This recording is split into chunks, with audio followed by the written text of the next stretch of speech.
Hello দর্শকবৃন্দ, এই গল্পটি সম্পূর্ণ A to Z একসাথে রয়েছে, তাই পুরো গল্পটা শুনতে কেউ মিস করবেন না। আর হ্যাঁ, মনে করে আমাদের চ্যানেলটি সাবস্ক্রাইব করবেন, সাথে লাইক, শেয়ার আর একটা কমেন্ট করেও যাবেন। ধন্যবাদ সবাইকে।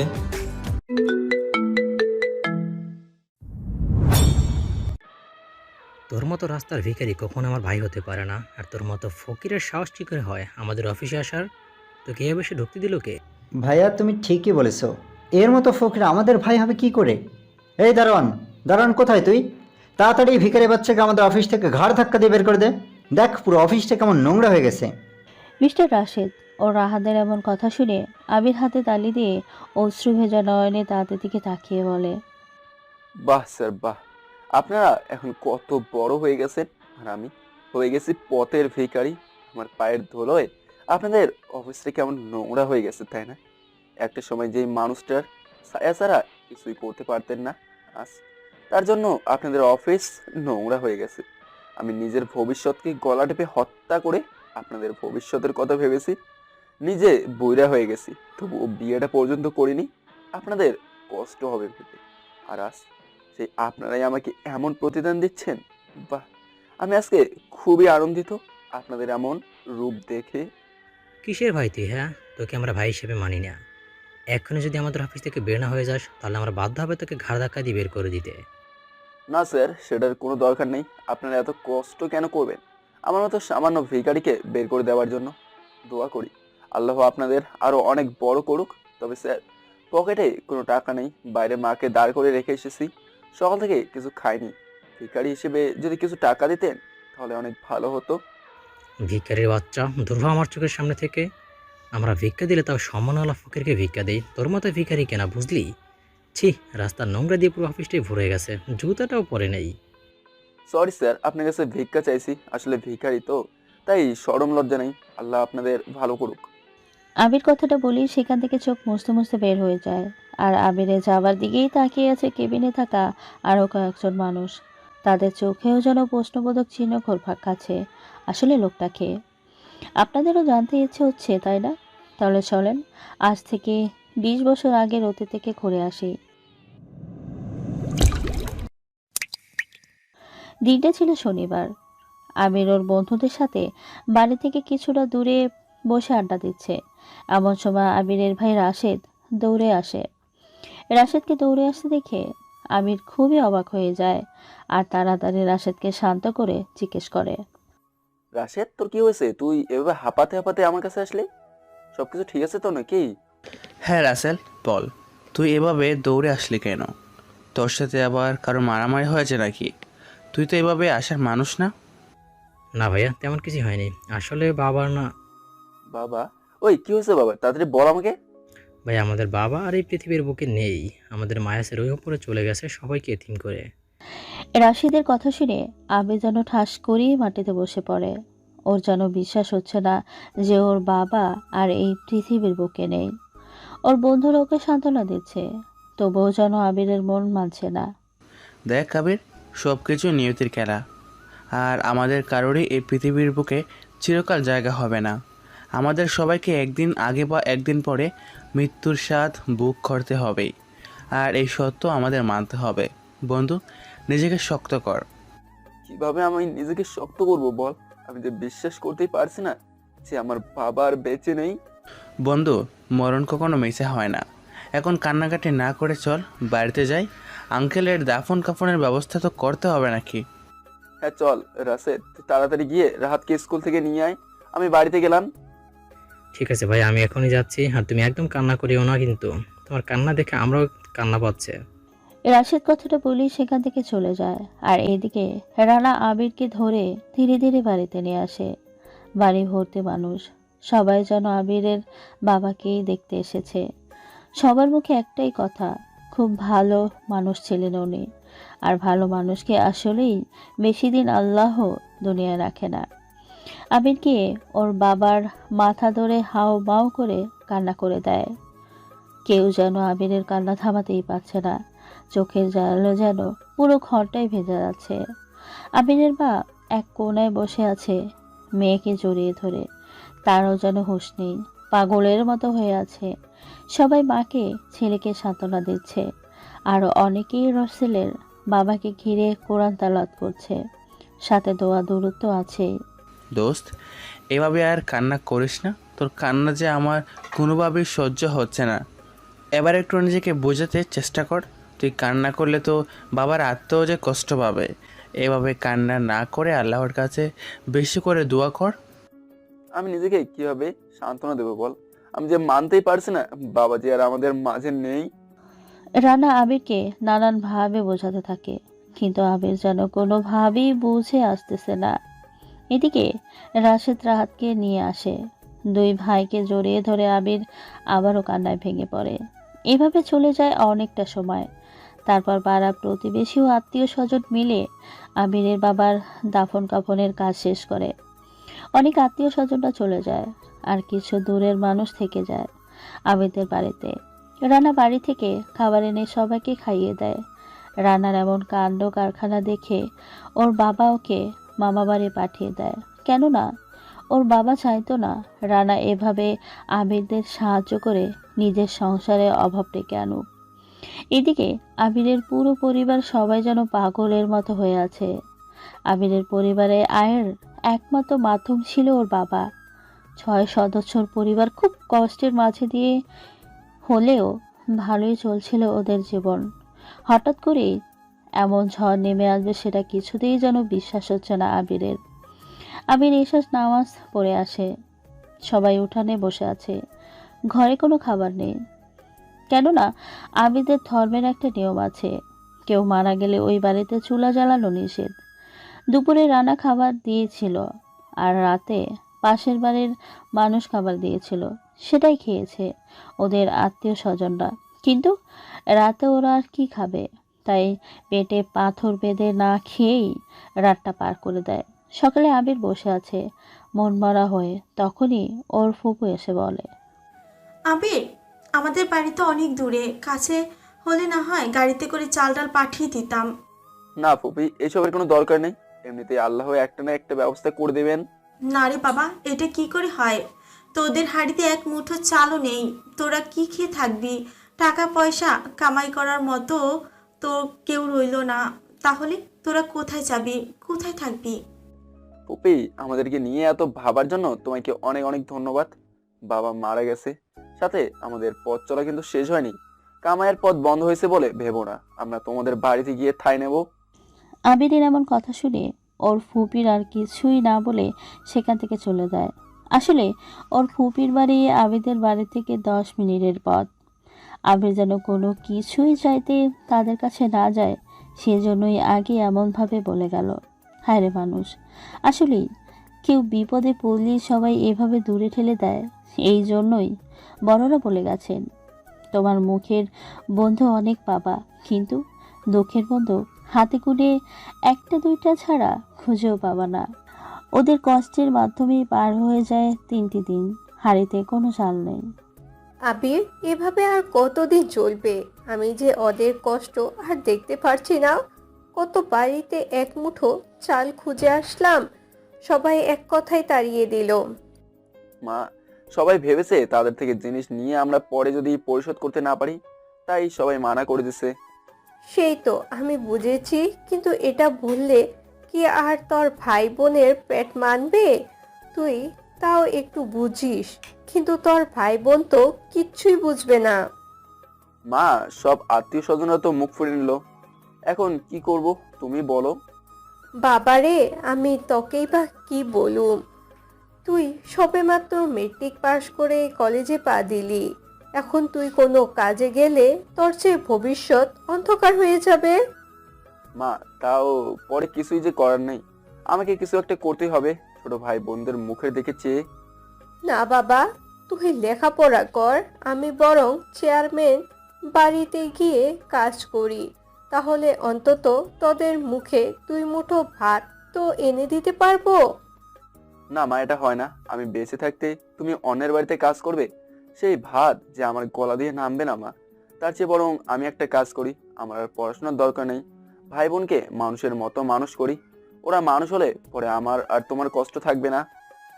ভাই বোনের জন্য তুই এভাবে নিজের সাজানো স্বপ্ন গলা টিপে হত্যা করবি? মা তুমি আর মানা করিও না, আমি তাহলে যাই, দেখি কোনো একটা কাজের ব্যবস্থা করতে পারি কিনা। আচ্ছা বাবা, দেখে শুনে যাস কিন্তু, আর সাবধানে থাকিস, নিজের যেন আবার কোনো ক্ষতি না হয়। ঠিক আছে মা, আমার জন্য দোয়া করিও, আমি যেন তোমার মনের সকল ইচ্ছাগুলোকে পূরণ করতে পারি। মায়ের সাথে কথা বলে আবির কাজের সন্ধানে বেরিয়ে পড়ে। সারাদিন ঘোরাঘুরির পরেও কোনো কাজ জোগাড় করতে পারে না, বলতে কেউ একটা কাজ দেয় না। আবির মন খারাপ করে একটা গাছের নিচে বসে আছে। দিনের আলো প্রায় নিভে এসেছে, সাথে পেটে আছে অফুরন্ত ক্ষুধা, মাথার ভিতরে চিন্তার মেলা। সব মিলিয়ে আবির যেন পুরাই নাজেহাল। হঠাৎ আবির দেখতে পায় একটা মানুষ ঠেলাগাড়িতে করে মালামাল নিয়ে যাচ্ছে। তার সাথে অন্য লোক না থাকায় তার গাড়ি ঠেলে নিয়ে যেতে খুবই কষ্ট হচ্ছে। আবির দৌড়ে তার কাছে গিয়ে বলে, এই যে মামা, আপনি যে একা এত লোড ভর্তি একটা গাড়ি নিয়ে যাচ্ছেন ঠেলে ঠেলে, তা আপনার কোনো কষ্ট হচ্ছে না? কি করব বাবা, আমার শত কষ্ট হলেও কাজটা যে করতেই হবে, কেননা এই একটা কাজ করেই আমার সংসারের হাঁড়িতে চাল আসে। আপনার সাথে কাজ করার জন্য আর কোনো মানুষ নেই নাকি? একাই কাজ করেন আপনি? আমার সাথে আরো একজন কাজ করত, কিন্তু আজকে হঠাৎ সে অসুস্থ হয়ে পড়েছে, তাই আমাকে একাই ঠেলা গাড়ি নিয়ে বেরোতে হয়েছে বাবা। আচ্ছা চাচা, এই কাজটা শেষ করতে পারলে আপনারা দুজন মিলে কয় টাকা পেতেন, সেটা কি আমি একটু জানতে পারি? দেখো বাবা, গরিব মানুষকে ঠকাতে কেউ একবারও ভাবে না। আমরাও সেই পরিস্থিতির শিকার থেকে বঞ্চিত নই। এই কাজটা শেষ করলে দেবার কথা 700 টাকা, আর আমাদের মালিক দেয় মাত্র 600 টাকা। মাথার ঘাম ফোঁটা ফোঁটা করে জমিনে ফেলে কাজ করি, অথচ মূল্য পাই না। কি আর করবেন চাচা, নিষ্ঠুর এই দুনিয়ার নিয়তির খেলা যে বড়ই কঠিন। কেউ কাজ না করে ঘরে বসে টাকা পাচ্ছে, আর কেউ কাজ করেও টাকা পাচ্ছে না। বাবা, তোমার সাথে মনের দুঃখকে শেয়ার করতে পেরে এখন মনটা হালকা লাগছে। গরিবের কষ্টের কথাটাও কেউ শুনতে চায় না, মনে করে যদি টাকা দিতে হয়। আচ্ছা বাবা, এখন থাকো, আমি যাই, এই মালগুলো পৌঁছাই দিতে হবে। চাচা আমি একটা কথা বলি, যদি মনে কিছু না করেন, তো আমি আপনার সাথে কাজ করতে চাই। আবিরের এমন কথা শুনে করিম আবিরের পা থেকে মাথা পর্যন্ত অবাক চোখে ভালো করে স্ক্যান করে দেখে নেয়। তারপরে আবিরকে উদ্দেশ্য করে বলে, কি বলছো এইসব? তোমাকে দেখে মনে হচ্ছে তুমি কোনো ভদ্র ঘরের পড়াশোনা জানা ছেলে, আর তুমি করতে চাচ্ছ এত কষ্টের কাজ? না বাবা, তুমি এই কাজ করতে পারবে না। না চাচা, আমাকে আপনার সাথে নিয়েন, দেখেন আমি ঠিক এই কাজটা সুন্দরভাবে করতে পারবো। আমি সকাল থেকে কাজ খুঁজতে খুঁজতে হয়রানি হয়ে গেছি, তবু একটা কাজ জোগাড় করতে পারিনি। একটা কাজ না পেলে ঘরে যে আমার চুলায় আগুন জ্বলবে না। কি বলছো বাবা, এই বয়সে তুমি কাজ না করলে চুলায় আগুন জ্বলবে না? কথাটা তো আমি ঠিক বুঝে উঠতে পারলাম না। যদি একটু খোলসা করে বলতে তাহলে খুব ভালো হতো। তারপর আবিরের সাথে ঘটে যাওয়া সম্পূর্ণ ঘটনা করিমকে খুলে বলে। আবিরের এমন নিষ্ঠুর কাহিনী শুনে করিমের চোখেও জল চলে আসে। পরে করিম মনটাকে নরম করে আবিরকে কাজে নিতে রাজি হয়। আচ্ছা, তুমি তাহলে আমার সাথে কাজ করো, তবে সাবধান, এই কাজটা কিন্তু খুব কষ্টের বাবা। চাচা, এই বয়সে যার ঘাড়ে পরিবারের দায়িত্ব এসে পড়ে, তার কাছে না কোনো কষ্টেই কষ্ট মনে হয় না। আমি ঠিকই সব কষ্টকে সহ্য করে সামনে এগিয়ে যেতে পারবো ইনশাল্লাহ। দোয়া করি বাবা, আল্লাহ তোমার মনের সকল ইচ্ছাগুলোকে পূরণ করে দিক। এখন তাহলে চলো, সামনের দিকে এগোনো যাক। আচ্ছা ঠিক আছে চাচা, আপনি তো অনেক ক্লান্ত হয়ে গেছেন, তাই এখন আপনি পিছনে গিয়ে একটু ঠেলা দেন, আমি সামনে থেকে টানতে থাকি। আবিরের কথা শুনে করিম কেন যেন মানা করতে পারল না, কেননা ওর যে খুব কষ্ট হচ্ছিল। তারপরে আবির ঠেলা গাড়ি টানতে থাকে আর করিম পেছন থেকে ঠেলছে। দুজনে অনেকটা সময় কষ্ট করে মাল গন্তব্যে পৌঁছে দেয়। এদিকে আবিরের মা ভাই বোন আবিরের পথের দিকে চেয়ে অধীর আগ্রহ নিয়ে বসে আছে। আবির চাল আনলেই হাঁড়িতে আগুন জ্বলবে। মা, আমার যে আর কিছুতেই সহ্য হচ্ছে না, ক্ষুধার জ্বালা পেটে নারী মনে হচ্ছে ছিঁড়ে যাবে। মেজো ভাইয়া ঠিকই বলেছে মা, আমারও যে একই অবস্থা। মা, ভাইয়া কখন খাবার নিয়ে আসবে আর আমরা পেট ভরে খাবো? রহিমা বেগমের সন্তানের এমন কথা শুনে চোখের জল আর কিছুতেই যেন ধরে রাখতে পারে না। নিজের অজান্তেই চোখের জল ছেড়ে দেয়।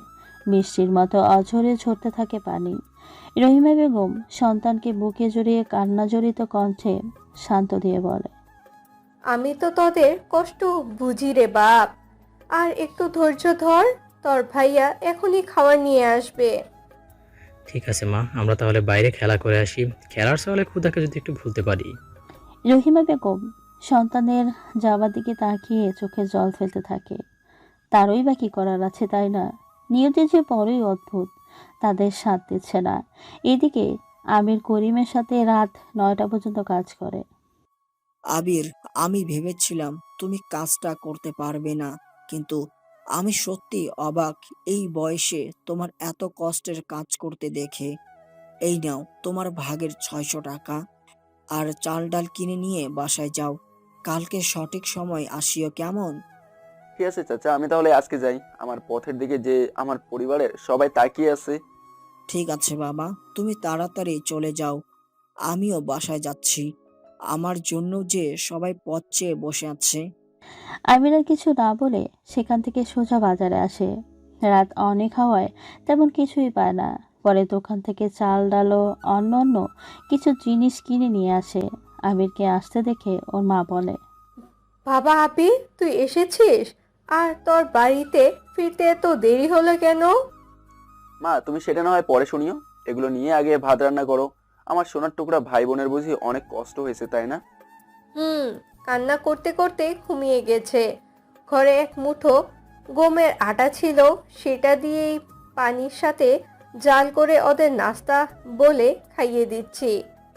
মায়ের এমন কথা শুনে আবিরের চোখ থেকে যেন অঝরেই পানি ঝরতে থাকে। যে জিনিস গরুও খায় না, আর সেই জিনিস খেয়ে আবিরের ভাই বোন ঘুমিয়ে আছে, এটা যেন ওর বিশ্বাস হচ্ছে না।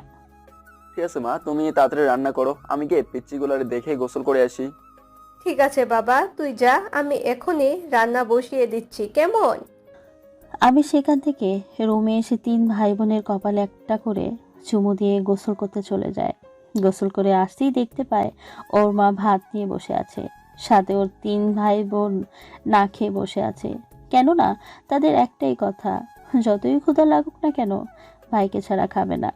ভাই বোনের এমন ভালোবাসা দেখে রহিমা বেগমের বুকটা যেন ভরে যায়। মা, তুমি ওদের খেতে না দিয়ে এভাবে আমার জন্য বসে আছো কেন? এমনিতেই ওদের কত কষ্ট হচ্ছে। আমি কি করব বল? তোদের ভাই বোন কি তোকে ছাড়া কখনো খাবার খেয়েছে বল? ওদের একটাই কথা, ক্ষুধার জ্বালায় মরে গেলেও তোকে ছাড়া খাওয়ার মুখে দিবে না। ইস, ওদের অনেক কষ্ট হয়েছে। আচ্ছা, এখন তাহলে আমি এসে গেছি, সবাই খাবার খেতে শুরু করো, কেমন? ঠিক আছে বাবা, তুইও খাবার খেতে শুরু কর, কেমন? ঠিক আছে মা, এই দেখো আমিও খাচ্ছি। আবির ভাতের প্লেট হাতে দিয়েই ভাত মুখে দিতেই জোরে একটা চিৎকার দিয়ে ওঠে। আ- আবিরের এমন চিৎকার দেখে ওর মা চিন্তিত মনে আবিরকে জিজ্ঞেস করে, কিরে আবির, তুই প্লেটে হাত দিতে এমন জোরে চিৎকার দিয়ে উঠলি কেন? না মা, এমনি আসলে আজকে কাজ করার সময় হাতে একটু আঘাত পেয়েছিলাম, তাই একটু এমন হলো। বাবারে, আমি তোর মা। তোর বলা শত মিথ্যের ভিতরেও মাঝে আমি যে সত্যটাকে খুঁজে পাই। দেখি তোর হাত দেখা। থাক না মা, তুমি ছুটকিকে খাবার খেয়ে দাও, কিছুই হয়নি আমার। আবিরের জোরাজোরিতে কোনো কাজ হয় না। রহিমা বেগম আবিরের হাতটা মিলিয়ে দেখেই তো অবাক হয়ে পিছনের দিকে পড়ে যাবার মতো অবস্থা। কেননা আবিরের হাতে এমন কোনো অংশ বাদ ছিল না যেখানে ফোসকা পড়েনি। রহিমা বেগম ছলছল চোখে আবিরের দিকে তাকিয়ে, তুই কি কাজ করেছিস? হ্যাঁ, এত কষ্ট তোকে কে করতে বলেছে? দেখেছিস তোর হাতের কি অবস্থা? আয়, তোকে আমি খাইয়ে দিচ্ছি। মা, তোমাদের মুখের হাসি তো আমার ভালো থাকার একমাত্র ওষুধ। আমার যতই কষ্ট হোক না কেন, দিন শেষে তোমাদের এই হাসির মুখটা দেখলে নিমেষেই সব কষ্ট দূর হয়ে যায়। আর প্রথম প্রথম তো আমার এমন হয়েছে, ধীরে ধীরে সব ঠিক হয়ে যাবে। আমি বলি কি বাবা, তোর এত কষ্ট কাজ করতে হবে না। আমি বরং অন্যর বাড়িতে কাজ করি, তাহলেই হবে। তুই আবার লেখাপড়া করতে শুরু কর। মা, তোমার এই ছেলে না মরে যায়নি যে তোমাকে অন্যের বাড়িতে কাজ করে খেতে হবে। তুমি অন্যের বাড়িতে কাজ করিও, যেদিন আমি তোমার মুখে ভাত দেওয়ার ক্ষমতা হারিয়ে ফেলবো সেই দিন। তার আগে না, এই দেহে শেষ বিন্দু রক্ত থাকতে আমি তোমাদের কষ্ট পেতে দেব না। আবিরের এমন কথা শুনে রহিমা বেগম আবিরকে খুশিতে বুকে জড়িয়ে নিয়ে কপালে একটা চুমু খায়। খাওয়া শেষ হয়ে গেলে রহিমা বেগম নিজ হাতে রাসেলের হাতে মলম লাগিয়ে দিয়ে মাথায় হাত বুলিয়ে দিয়ে ঘুম পাড়িয়ে দেয়। সকালে আবির সবার আগে ঘুম থেকে উঠে কাজে চলে যায়।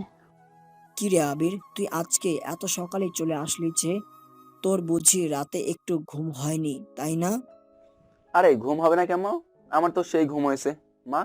আমার মাথায় হাত বুলিয়ে ঘুম পাড়াই দিছে বলে কথা। তা ঘুমের কি আর সাধ্য আছে নাকি আমার চোখে ধরা না দেবার? বাহ আবির, তুই তো যেমন কাজও করতে পারিস আবার তেমন কথাও বলতে পারিস। আচ্ছা চল, এখন এই মালগুলা লোড করি। ঠিক আছে, আমি এখনই মালগুলো গাড়িতে লোড করতেছি। আবির আর কোনো কথা না বলে তাড়াতাড়ি করে সব মাল গাড়িতে একাই লোড করে ফেলে। তারপর করিমের সাথে গাড়ি ঠেলতে ঠেলতে গন্তব্যে পৌঁছে যায়। এভাবে অনেক কষ্টের মধ্যে দিয়ে পার হয়ে যায় একটি মাস। আবির ওর ভাই বোন আর মায়ের জন্য শপিং করতে এসেছে। মা মা, তোমরা সবাই কোথায়? এই দেখো, আমি তোমাদের জন্য কত কি এনেছি। আর রাশেদ, রাহাত, ছুটকি, তোরা কোথায়? জলদি আমার কাছে আয়। আবিরের কথা শুনে আবিরের মা রান্নাঘর থেকে বেরিয়ে আস্তে আস্তে বলে, কিরে বাবা, তোর আবার কি হয়েছে? এভাবে চিৎকার করে পুরো বাড়ি মাথায় তুলেছিস কেন শুনি? মা, আমি দেখো তোমাদের জন্য আজকে কত কি এনেছি। এই যে ছুটকির জন্য লাল টুকটুকে জামা, রাহাত আর রাশেদের জন্য শার্ট প্যান্ট আর গেঞ্জি, আর এই যে মা তোমার জন্য একটা শাড়ি। মা বলো, শাড়িটা সুন্দর হয়েছে না? আবিরের হাত থেকে কাপড়গুলা ওর ভাই বোন নিয়ে খুশিতে রুমের দিকে দৌড় দেয়।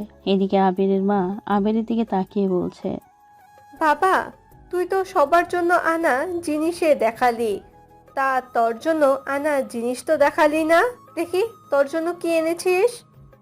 মা, তুমি এটা কি বলছো? হ্যাঁ, আমি কি এখন ওদের মতো ছোট আছি নাকি যে আমার নতুন জিনিস লাগবে? তারপরেও আমি জানি আমার জিনিস না দেখলে তুমি খুব রাগ করবে, তাই গুনে গুনে দূরের শার্ট কিনে এনেছি। দেখো মা, কত সুন্দর। আবিরের হাতে এমন দুইটা শার্ট দেখে রহিমা বেগম চোখের জল ছেড়ে দিয়ে আবিরকে বুকে টেনে নিয়ে বলে, বাবা, এটা তোর নতুন শার্ট তাই না? আমি জানি এই শার্ট তুই বেসালন 20 টাকা, বেসালন 20 টাকা এখন থেকে কিনেছিস। মা দেখো, ওরা স্কুলে যায়, ওদের যদি পুরাতন কাপড় এনে দেই তাহলে সবাই কি বলবে? আমি ওদের একটুও ভালোবাসি না। আর তুমি একটা কাপড় আর কত সেলাই করে পরবে, তাই না? তাই তোমার জন্য নতুন একটা শাড়ি আনলাম। হয়েছে, আর বলতে হবে না। আমাদের জন্য আর কত কষ্ট করবি বাবা?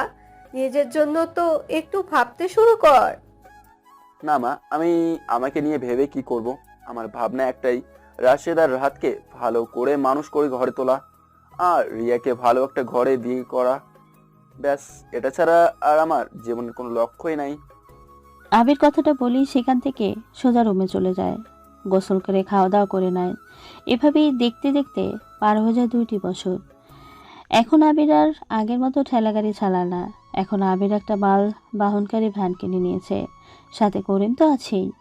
এভাবেই শত কষ্টের মাঝে দিয়ে পার হয়ে যেতে থাকে দিন আর বছর। বাড়তে থাকে ওদের সবার। একদিন করিম খুবই অসুস্থ হয়ে পড়ে।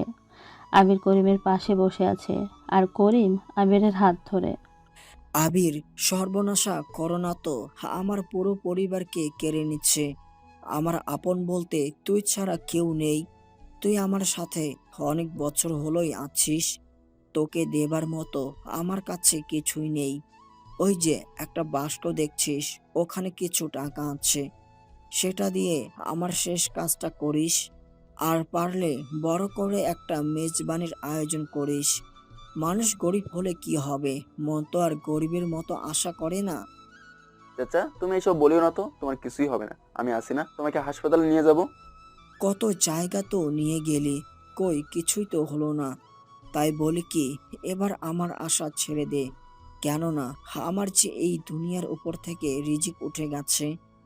এখন শুধু আজরাইল আসার অপেক্ষা। ভালো থাকিস আর সবাইকে নিয়ে সুখে থাকিস। আল্লাহ তোর ভালো করুক। লা ইলাহা ইল্লাল্লাহু মুহাম্মাদুর রাসূলুল্লাহ সাল্লাল্লাহু আলাইহি ওয়াসাল্লাম। করিম শেষবারের মতো কালেমার পবিত্র ধ্বনি জবানে এনে শেষ নিঃশ্বাস ত্যাগ করে আবিরের কোলে মাথা রেখে আবির কান্না করে দেয়। কেননা এই করিম যে ওর দুঃসময়ের সঙ্গী ছিল। আবির সবাইকে সাথে নিয়ে করিমের শেষ কাজ সম্পন্ন করে এসে সেই বক্স খুলে দেখে অনেকগুলো টাকা। আবির টাকাগুলো বের করে গুনে দেখে 40,720 টাকা। এই টাকা দিয়ে আবির কি করবে ভেবেই পায় না।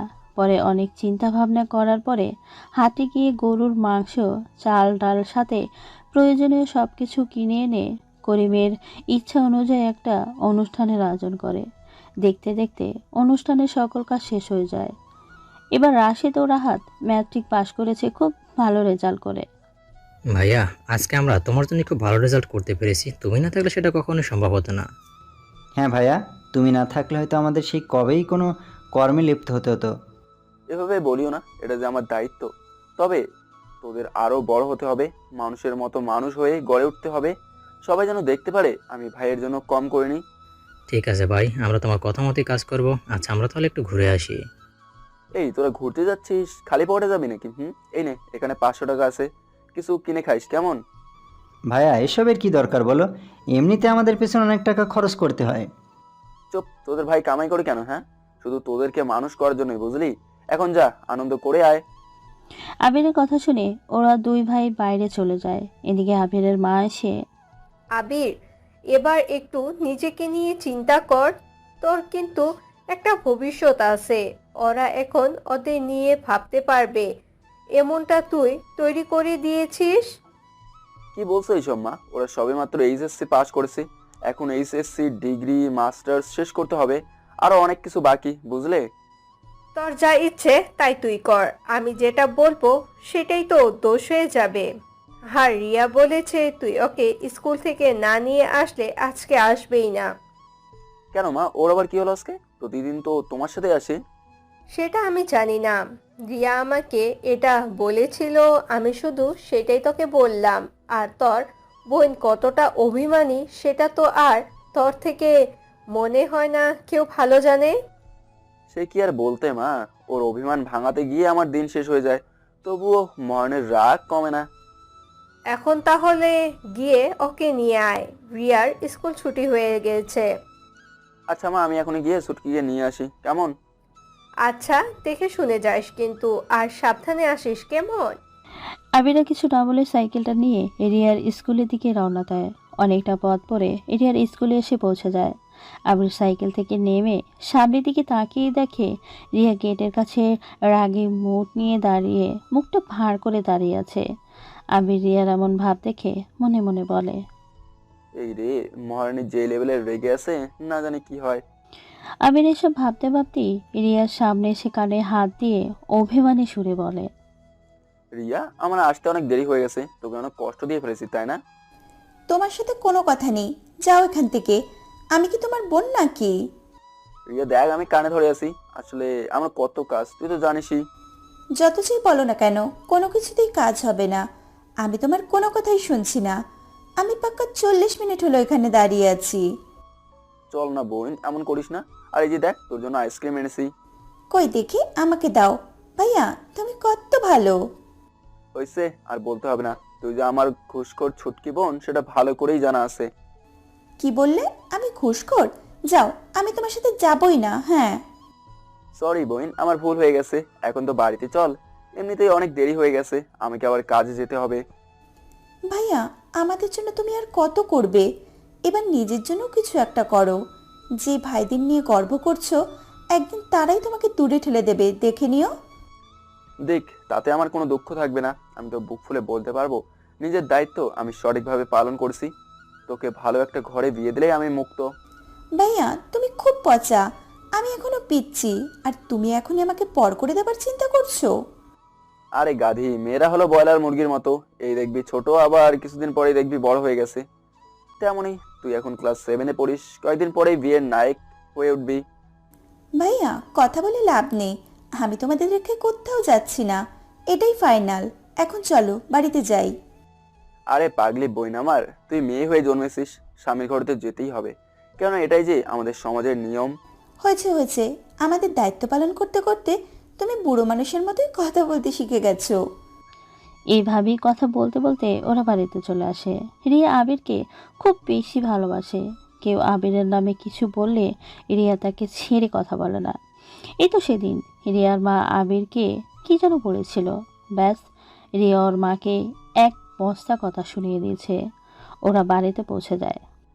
মা, তোমার আদরের ফাজিল মাইয়াকে বাড়িতে রেখে আমি কাজে গেলাম কিন্তু। ভাইয়া ভালো হচ্ছে না কিন্তু, তুমি সবসময় আমাকে এইভাবে রাগিয়ে দাও, আমার ভালো লাগে না। রিয়ার কথা শুনে আবির কোনো জবাব না দিয়েই সেখান থেকে সোজা কাজে চলে যায়। এদিকে রিয়ার মা সেখানে এসে আবিরের যাবার দিকে তাকিয়ে রিয়াকে বলে, মা, তুই রাগ করেছিস কেন?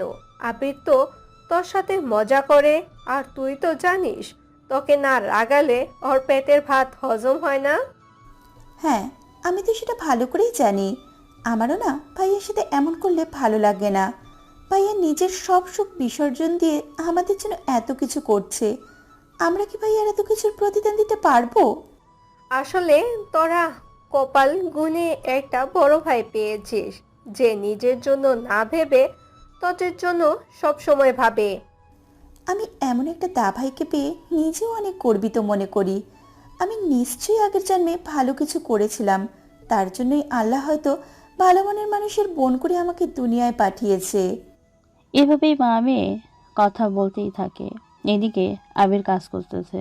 দেখতে দেখতে ওদের জীবন থেকে হারিয়ে যায় আরও অনেকগুলো দিন।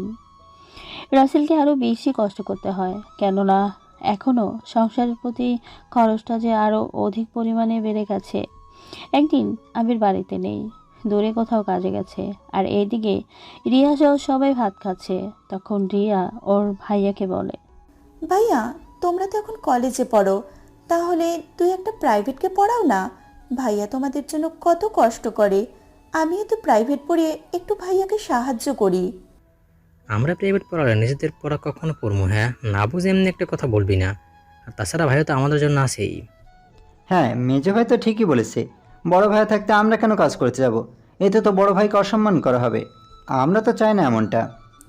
ভাইয়া, একটা কথা আছে না, নিজেই নিজের বিবেক দিয়ে যদি নিজের করা অপরাধের বিচার করতে পারে, তাহলে তাকে সুষ্ঠু বিচারের আশায় আদালতে যাওয়ার কোনো প্রয়োজন হয় না। কিন্তু আফসোস, তোমাদের মাঝে সেই বিবেকটা হয়তো নেই। একটা মানুষ দিনের পর দিন খেয়ে না খেয়ে তোমাদের সুখের জন্য এত কিছু করছে, আর তোমরা তার জন্য কিছুই ভাবছো না। বুঝেছি, তোকে এই বাড়ি থেকে তাড়াতাড়ি জামাই বাড়ি পাঠাতে হবে। এখন খুব কথা বলতে শিখে গেছিস। মা, মা কোথায় তুমি? রহিমা বেগম রুম থেকে বেরিয়ে ওদের কাছে আস্তে আস্তে বলে, কিরে বাবা, তোরা এমন করে চিল্লাচিল্লি করতাছিস কেন? হ্যাঁ, এমন ভাবে চিৎকার করেছিস যেন পুরো বাড়ি মাথায় তুলেছিস। মা, আমি বলি কি, এবার একটা ভালো সম্বন্ধ দেখে রিয়ার বিয়ে দিয়ে দাও। এখন রিয়া কথা বলতে শিখতেছে, একটু চোখ মুখ বড় হলেই দেখবে সৌদি একটা আকাম ঘটিয়ে ফেলছে।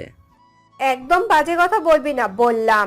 আমার মেয়ে এই ধরনের কোনো কাজই করবে না, এটা আমি ভালো করেই জানি। তাই বলে তুমি কি ওর বিয়ে দিবে না বলো? আমরা তো চাই ও সুখে থাকুক, তাই না? ভাইয়া, আমি উচিত কথা বলছি বলে আমাকে এই বাড়ি ছাড়া করার জন্য উঠে পড়ে লেগেছো, তাই না? তুই যখন বুঝেই গেছিস তখন আর এসব বলছিস কেন? হ্যাঁ, আর মা, তোমাকে একটা কথা বলে দিই, রিয়াকে এবার বিয়ে দিতেই হবে। পাগল হয়ে গিয়েছিস তোরা, তাই না? বোনের বিয়ের দেওয়ার জন্য কেউ এমন পাগলামো করে? ও এখনো ছোট মানুষ, না জানি কতই বয়স হয়েছে ওর। হ্যাঁ, আজকে বিয়ে দিলে কালকে তোমার ডজন খানেক নাতি নাতি নানি বানিয়ে দিবে। তুমি বলছো ছোট মানুষ? কথা শুনে আর বাঁচি না। হরামজাদা, কোথায় কি বলতে হয় সেটাও জানিস না? এই যে ঝাড়ু দেখেছিস? হ্যাঁ, একে ঝাড়ু পেটা করে তোদের মাথার থেকে ওকে বিয়ে দেওয়ার ভূত ছাড়াবো। রহিমা বেগমের কথা শুনে রাশেদ ওর হাত দৌড়ে বাড়ি চলে যায়। এদিকে রিয়া ও রহিমা চৌধুরী বলাবলি করতেছে, মা, তুমি দেখেছো মেজো ভাই ছোট ভাই এখনই কেমন কথা বলছে? এখনই বড় ভাইয়াকে দেখতে পারে না, পরে আর কি দেখবে? সেটা তো আমিও দেখলাম, কিন্তু আবি তো এসব কিছুই মনে করে না। ও সব সময় তোদের নিয়েই চিন্তা করে। আমার না খুব চিন্তা হয় মা ভাইয়াকে নিয়ে, না জানি কখন ভাইয়ার সাথে এরা কি করে বসে। এইভাবে দুই মায়ের বেটি কথা বলতে থাকে। এদিকে রাতে আবির বাড়ি চলে আসে। খাবারের সময় আবারও রাশেদ রিয়ার কথা তুলে ধরে। ভাইয়া, তোমার কি মনে হয় না রিয়াকে এখন বিয়ে দেওয়া উচিত? এখন পাড়ার বকাটা ছেলের ওকে নিয়ে নানান কথা ছড়াচ্ছে। হ্যাঁ, ওকে তো বিয়ে দিতে হবেই, তবে ও তো এখন ছোট মানুষ, আরো একটু বড় হোক। আর কোন শালা এত বড় সাহস এই আবিরের বোনের দিকে চোখ তুলে তাকায়? আমি ওর চোখ তুলে মার্বেল খেলবো। ভাইয়া তুমি কতজনকে আটকাবে? তার সে বলি কি তুমি ভালো একটা ছেলে দেখে রিয়াকে বিয়ে দিয়ে দাও, তাহলে না থাকবে বাঁশ আর না বাজবে বাঁশি। মা, ওরা কিন্তু কথাটা একেবারেও খারাপ বলেনি। আমি ইদানিং দেখছি পাড়ার বকেটেরা রিয়াকে একটু বেশি বিরক্ত করে। তাই তুমি যদি বলো আমি রিয়ার বিয়ের জন্য সামনে আগাবো। বাবারে, সেই ছোট বয়সে তুই ওদের দায়িত্ব নিয়েছিস, এখন আমার থেকে ওদের দায়িত্বটা তোর উপরে বেশি, তাই তুই যেটা করবি সেটাই রাইট হবে।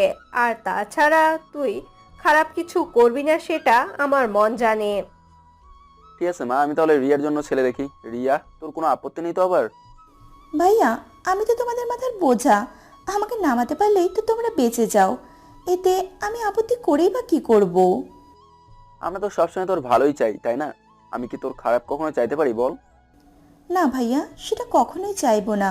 তুমি ছোটবেলায় বাবাকে হারিয়েছো, তখন থেকেই তুমি আমাদের বাবার মতো আদর ভালোবাসা দিয়ে বড় করছো, তাহলে আমার জন্য খারাপ কিভাবে ভাববে তুমি? তোর কথা শুনে অনেক ভালো লাগলো মা। আমি তাহলে একটু বাইরে গেলাম, আজকে একটু বেশি কাজ করতে হবে, সামনে আবার ওদের দুই ভাইয়ের জন্য কলেজে টাকা দিতে হবে। তাই বলে তুই রাতে ও না ঘুমিয়ে কাজ করবি? বাবা, তোকে এত কাজ করতে হবে না, যা হবে তখন দেখা যাবে। না মা, এটা দেখলে হবে না। আমি আমার সুখ দিয়ে কি করব যদি ওদেরকেই সুখী না করতে পারি? আবিরের কথা জবাবে রহিমা বেগম আর কিছুই বলে না। রিয়া ও আবিরের যাবার দিকে অবাক নয়নে তাকিয়ে আছে।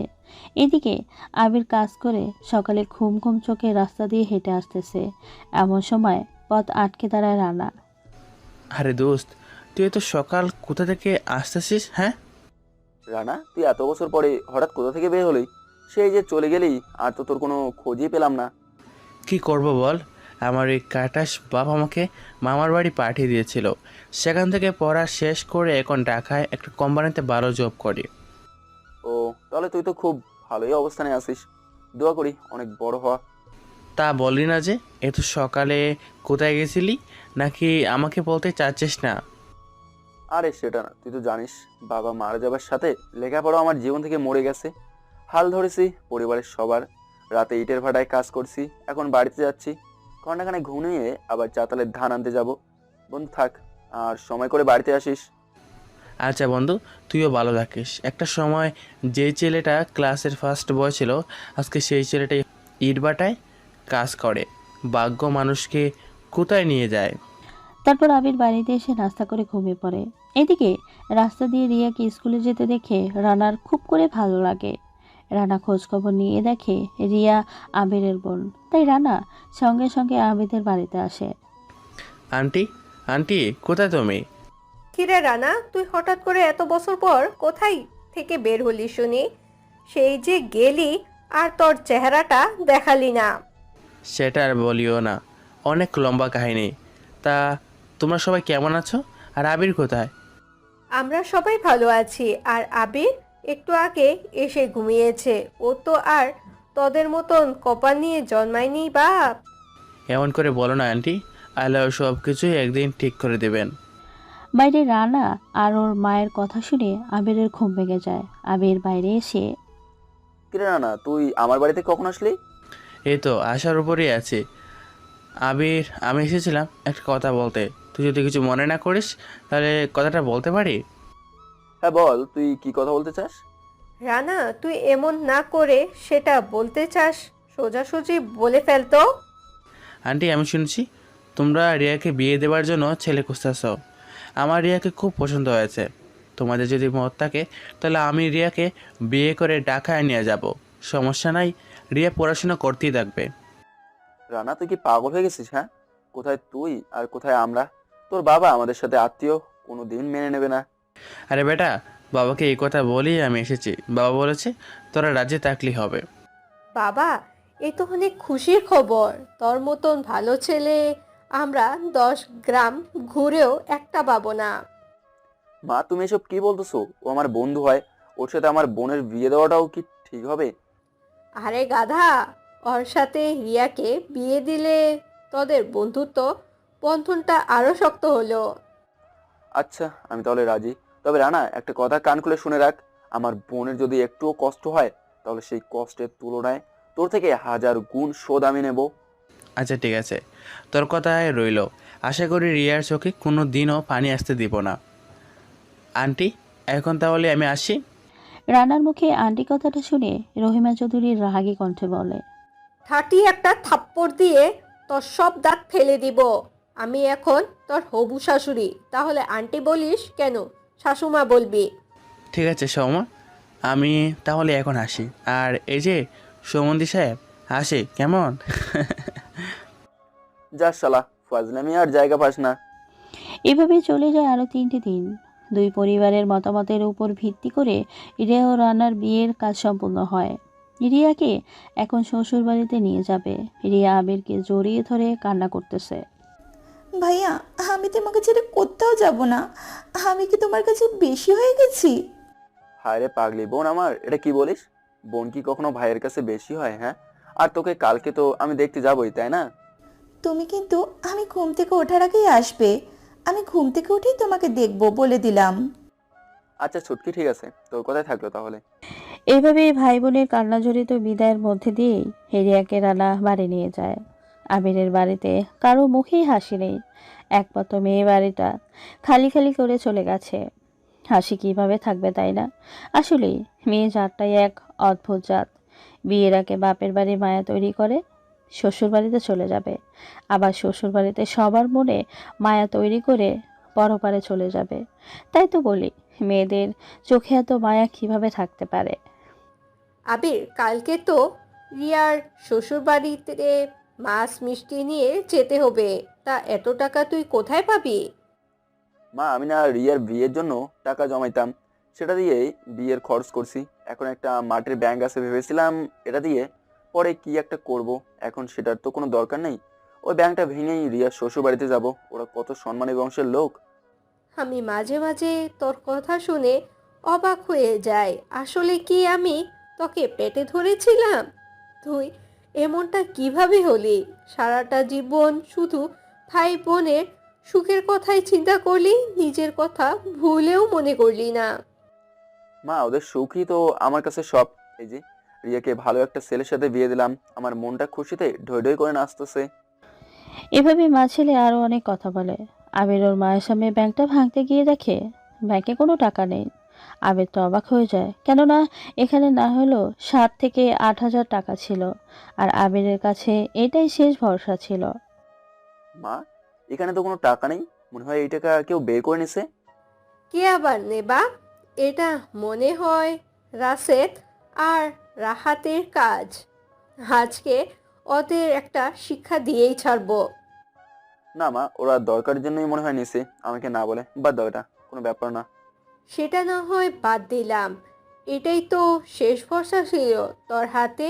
এখন রিয়ার শ্বশুর বাড়িতে কিভাবে যাবি? মা, তুমি কোনো চিন্তাই করিও না, আমি একটা না একটা ব্যবস্থা ঠিকই করে ফেলবো। যাও, তুমি গিয়ে ঘুমাও। আবিরের কথা জবাবে রহিমা বেগম আর কিছুই না বলে গিয়ে ঘুমিয়ে পড়ে। এইদিকে রাশেদ ও রাহাত টাকা নিয়ে মদের আসরে সেই রকম মজা করতেছে। এদিকে আবির পুরো রাত এর কাছে তো ওর কাছে টাকার জন্য ছুটতেছে, কিন্তু কেউ এত টাকা দেয় না। হায় রে ভাই, নিজের হাজার কষ্ট সহ্য করে কিন্তু ভাই বোনকে কষ্ট পেতে দেয় না। আজ আমরা সেই বড় ভাই বোনদের সম্মান করি না, বরং তুচ্ছ চোখে দেখি। আমরা একটা বারের জন্য ভাবি না, বাবা মায়ের পরে এই বড় ভাই বোনই আমাদের মাথার ছাতির মতো ছায়া হয়ে থাকে। আমি শেষমেশ আর কোনো রাস্তা না পেয়ে ভ্যান গাড়িটা বন্ধক রেখে টাকা নিয়ে আসে। সকালে সবার আগে আবির বাজার থেকে বড় 2টা কাতলা মাছ ও মিষ্টি সাথে পান সুপারি নিয়ে খুশি মনে রিয়ার শ্বশুর বাড়ি আসে। সবাই দেখে অনেক খুশি হয়, আর আবিরকে রানাদের বাড়ির সবাই অনেক সম্মানও করে। এই যদি আবির এমন মাছ মিষ্টি নিয়ে না আসতো, তাহলে দেখতেন কতই না কথা শুনতে হতো রিয়াকে। রিয়ারও না আবিরের কাছে আসে। ভাইয়া, তুমি কেমন আছো? আর ভাই, তুমি এত টাকা কোথায় পেলে? দূর পাগলি, তোর খুশির কাছে এটা তো কিছুই না। আমার না ইচ্ছে ছিল আরো বড় মাছ নিয়ে তোর শ্বশুর বাড়িতে আসার, কিন্তু মাছ পাইনি রে। ভাইয়া, তুমি যেটা করেছো সেটাতেই আমার সম্মান অনেক উঁচু হয়ে গেছে। আমি অনেক খুশি ভাইয়া। এটা কিন্তু কোনো দরকার ছিল না, এমনি এতগুলো টাকা খরচ করলি। ও বেটা, আমি কি তোর মতো কিপটা নাকি? হ্যাঁ, এটা রিয়া দিলওয়ালার ভাই, বুঝলি? হ্যাঁ, সেটা তো সেই ছোটো কাল থেকেই দেখে আসতেছি, তার জন্য তো স্যারের হাতে মাইরও খাইতি। তুমি কি বলছো? হ্যাঁ, ভাই স্কুলে মার খেত মানে? আমি তো জানি মেধাবী ছাত্র হয় ভাই স্কুলের সব স্যারের চোখের মনি ছিল। আরে সেটা তো ছিলই, তবে ওর মনটা অনেক উদার ছিল, তাই তো আমাদের বেশি একটা কোটিপতির মেয়ে পড়তো, খুব সুন্দর ছিল। তোমার ভাই ওকে পরীক্ষায় দেখাতো আর স্যারের হাতে মাইর খাইতো। ও, এই ব্যাপার। ইস, সেই মেয়েটাকে পেলে আমি ভাবি বানাতাম, তার জন্য ভাই আমার মার খেলো। আরে তাকে পাবে কোথায়, সে আমাদের সাথে ছিল শুধু 3 মাস, তারপর কখনো দেখিনি। ভাইয়া, মন খারাপ করো না, দেখবে ওই মেয়ে তোমার কাছে ফিরে আসবে। আরে দূর, আমি কিছু মনে করবো কেন? আমার তো ওই মেয়ের কথা মন থেকে লুপ্ত হয়েই গেছিল, রানাই তো মনে করাই দিল। হয়েছে, আর শাক দিয়ে মাছ ডাকতে হবে না। এখন রিয়া, তুমি গিয়ে তাড়াতাড়ি ভাইয়াকে খাইতে দাও। আমি এখনই আম্মাকে বলে খেতে দিচ্ছি। ভাই, তুমি এখানে বসো কেমন? আচ্ছা ঠিক আছে, তারা না, তুই আবার ঢাকায় ফিরে যাবি কবে? আমার তো ছুটি নেই, আমি আগামীকালকে রিয়াকে সাথে নিয়ে ঢাকায় চলে যাব, ওখানে একটা স্কুলে ওকে ভর্তি করে দেব। কালকেই চলে যাবি? আরো কিছুদিন থেকে গেলেই তো পারতি। না রে দোস্ত, অন্যের আন্ডারে জব করি, ছুটি নাই তো। আর তুই কিন্তু আমাদের বাসায় বেড়াতে যাবে বললাম। আমার দামি জিনিসটা তোর কাছে দিচ্ছি, আর দেখতে যাবো না, সেটা কি হয় নাকি? এভাবেই ওরা কথা বলতে থাকে। রিয়া খাবার এনে আবিরের সামনে সাজিয়ে রাখে। আবির খাওয়া দাওয়া করে বিকেলে সবাইকে বলে রানা ও রিয়াকে নিয়ে বাড়ি চলে আসে। আপনাদের তো বলাই হয়নি, রাশেদ ও রাহাত দুপুরে সবার সাথে খেয়ে চলে গেছে। শুধু আবির ছিল ওদের বাড়িতে নিয়ে আসার জন্য। বড় ভাই বলে কথা, দায়িত্ব তো বড় হবেই। আবির বাড়িতে এসেই দেখতে পায় উঠোনে অনেক মানুষ রিয়াকে দেখার জন্য বসে আছে। আবির বাড়ির ভেতরে আসতেই ওর মা বলে ওঠে, আবির, ওদের নিয়ে আসতে তোর এত দেরি হলো কেন? দেখে সবাই রিয়া আর রানাকে একসাথে দেখার জন্য বাড়িতে ভিড় জমিয়ে আছে। আর বলিও না মা, ওই বাড়িতে সবাইকে বলে কয়ে আসতেই একটু দেরি হয়ে গেল। আর মা, আমি আসার সময় বাজার করে এনেছি, তুমি রান্না করো ওদের জন্য। ঠিক আছে বাবা, আর রিয়া তুই রানাকে নিয়ে ঘরে যা, আমি তোদের জন্য খাওয়ার ব্যবস্থা করি। ঠিক আছে মা, আমি এখনই যাচ্ছি।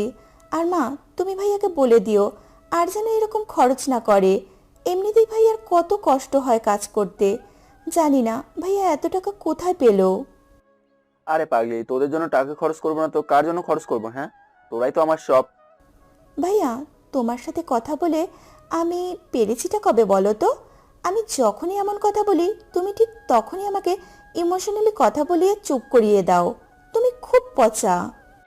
রিয়া অভিমান করে রুমে চলে যায়। আর এইদিকে আবির হাসতে হাসতে বলে, আসলে পাগলিটা এখনো সেই আগের মতো পিচ্ছি রয়ে গেল। আমার সাথে অভিমান না করলে ওর ভালোই লাগে না।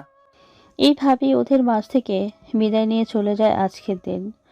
পরের দিন সকালে রানা রেডি হয়ে বসে আছে খাবার খেয়ে, কিন্তু রিয়ার আসার কোনো নামগন্ধ নেই।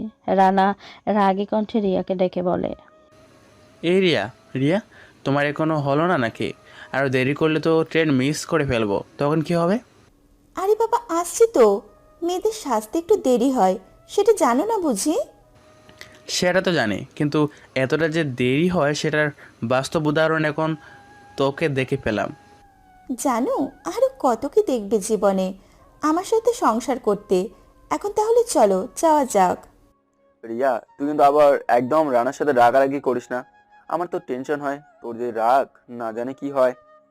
ভাইয়া, তুমি একদম চিন্তা করো না, আমার রাগটা শুধু তোমার জন্য, অন্য কারোর জন্য না। এখন চলো আমাদের এগিয়ে দিয়ে আসো। চল তোদের এগিয়ে দিয়ে আসি। রানা, আমার পাগলি মেয়েটাকে দেখে রাখো, ও তো তেমন কিছুই বুঝে না, তুমি একটু বুঝিয়ে নিও। আম্মা, আপনি কোনো চিন্তাই করিয়েন না, আমি তো আছি নাকি, ভালো থাকবেন সবাই। আর এই যে ভাইয়া আপনারা, আর এই যে ভাইয়ারা, আপনারা কিন্তু আমাদের বাসায় গিয়ে ঘুরে আইসেন। তুমি রিয়াকে নিয়ে আবার আমাদের বাড়িতে এসে ঘুরে যাইও কেমন, আর সাবধানে যাইও কিন্তু। রিয়া, একদম দুষ্টুমি কিন্তু করবি না। এখানে তো ভাইয়াকে সব সময় জ্বালাতি, সেটা ভুলে যাস। ভাইয়া, তোমরা শুধু আমার দুষ্টুমিটাই দেখলে, ভাইয়ার প্রতি ভালোবাসাটা দেখলে না। এই রিয়া, তুই ওদের কথায় কান দিস না তো। ওরা এমনি একটা কথা বলে, তুই জানিস না তুই আমার কাছে কতটা দামি। ভাইয়া, আমি সেটা জানি। আর ভাইয়া, তুমি কিন্তু একদম চিন্তা করো না, এই আমি বলে দিলাম। এভাবেই কথা বলতে বলতে ওরা স্টেশনে চলে আসে। ট্রেনে আগেই দাঁড়িয়ে আছে। ওরা আবিরকে বিদায় জানিয়ে ট্রেনে উঠে পড়ে। ট্রেন চলতে শুরু করে। যত দূর দেখা যাচ্ছে আবির তাকিয়ে আছে আর চোখের পানি মুছতেছে। রিয়াকে কোনোদিন দূরে যেতে দেয়নি। আজ সে কত দূরে চলে যাচ্ছে। আবির বাড়িতে চলে আসে। দেখতে দেখতে পার হয়ে যায় কিছুদিন। এখন রাশেদুর রাহাত ঢাকায় পড়ালেখা করে আর গ্রামে শরীরের ঘাম পানি করে টাকা কামাই করে দুই ভাইয়ের জন্য পাঠিয়ে দেয়। দেখতে দেখতে একটা বছর পার হয়ে যায়। ওরা দুই ভাই বাড়িতে আসে না, শুধু বলে ছুটি হয় না। আবির এতদিন হয়ে গেল, কই রাশেদ আর রাহাত তো কোনো খোঁজ খবরই দিল না। আসতে বললেই তো ছুটি পায় না, টাকা তো ঠিকই নেয় তোর থেকে। মা, ওরা এখন শহরে থাকে তাই টাকা একটু বেশি লাগে, বোঝোই তো। গ্রামের পরিবেশ আর শহরের পরিবেশ আলাদা। আর ছুটি পেলেই চলে আসবে। মা ছেলে মিলে কথা বলতে থাকে। আমরা বলুন চলেন দেখে আসি ওই অমানুষ, সরি মানুষ দুটা কি করে। রাশেদ আর রাহাত কলেজে টপার হয়। ওই শহরের সুনামধন্য ব্যবসায়ী আদনান সাহেবের দুই মেয়ে রিহি ও মিহির প্রেমে পড়ে যায়। আচ্ছা রিহি, আমরা অনেক গরিব সেটা জেনেও কি তোমার বাবা আমাদের ভালোবাসা মেনে নিবে? আরে গাধা, আমার বাবা একদম মাটির মানুষ, আমাদের সব কিছু মেনে নেবে। আর তাছাড়া তোমরা দুই ভাই হলে এই কলেজের টপার, শুনতেই তো বাবা খুশি হয়ে যাবে। আপু, আসলেই শুনতে খুব ভালো লাগছে। দুই ভাইয়ের প্রেমিকা আমরা দুই বোন। আচ্ছা, এভাবে বসে না থেকে চলো ক্লাসে যাই। আজকে আবার ইম্পর্টেন্ট ক্লাস আছে, সেটা ভুলে গেলে হবে না। রাখ তোর ক্লাস, আজকে কতদিন পর মহারানীর সাথে জমিয়ে প্রেম করার সুযোগ পাইছি, সেটা কি মিস করা যায়? তোমার ভাই বুদ্ধু একটা, কিচ্ছু বোঝে না। আর শোনো, আজকে বিকেলে কিন্তু আমরা ক্লাবে যাব, মনে থাকে যেন। আচ্ছা যাবে, কিন্তু এখন তো মাসের শেষ, আমাদের হাতে কোনো টাকা পয়সা নেই, ভাইয়া টাকা পাঠাবে কালকে। আচ্ছা ঠিক আছে, আমরা তাহলে কালকেই যাব। আর টাকা নাই তো কি হয়েছে, কালকে তো আসবেই, তাই না সোনা? সেটাই তো বললাম। আচ্ছা তোমার বাবাকে বলে কিছু টাকা দিয়ে এসো, তাহলেই তো আমরা আজকে মজা করতে পারি। পাগল হয়েছো নাকি? আপুকে টাকার কথা বললে নানা রকমের কথা শুরু করে দেবে, তখন আমাদের প্রেম কেল্লাফতে হয়ে যাবে। তাই আমরা কালকে টাকা আসলেই চিল করব, চিল। এইভাবে দুই বলদকে দুই বোন নিজেদের প্রেমের খোপের মুরগি বানিয়ে নেয়। পরের দিন আবির ধার কর্জ করে টাকা পাঠিয়ে দেয়।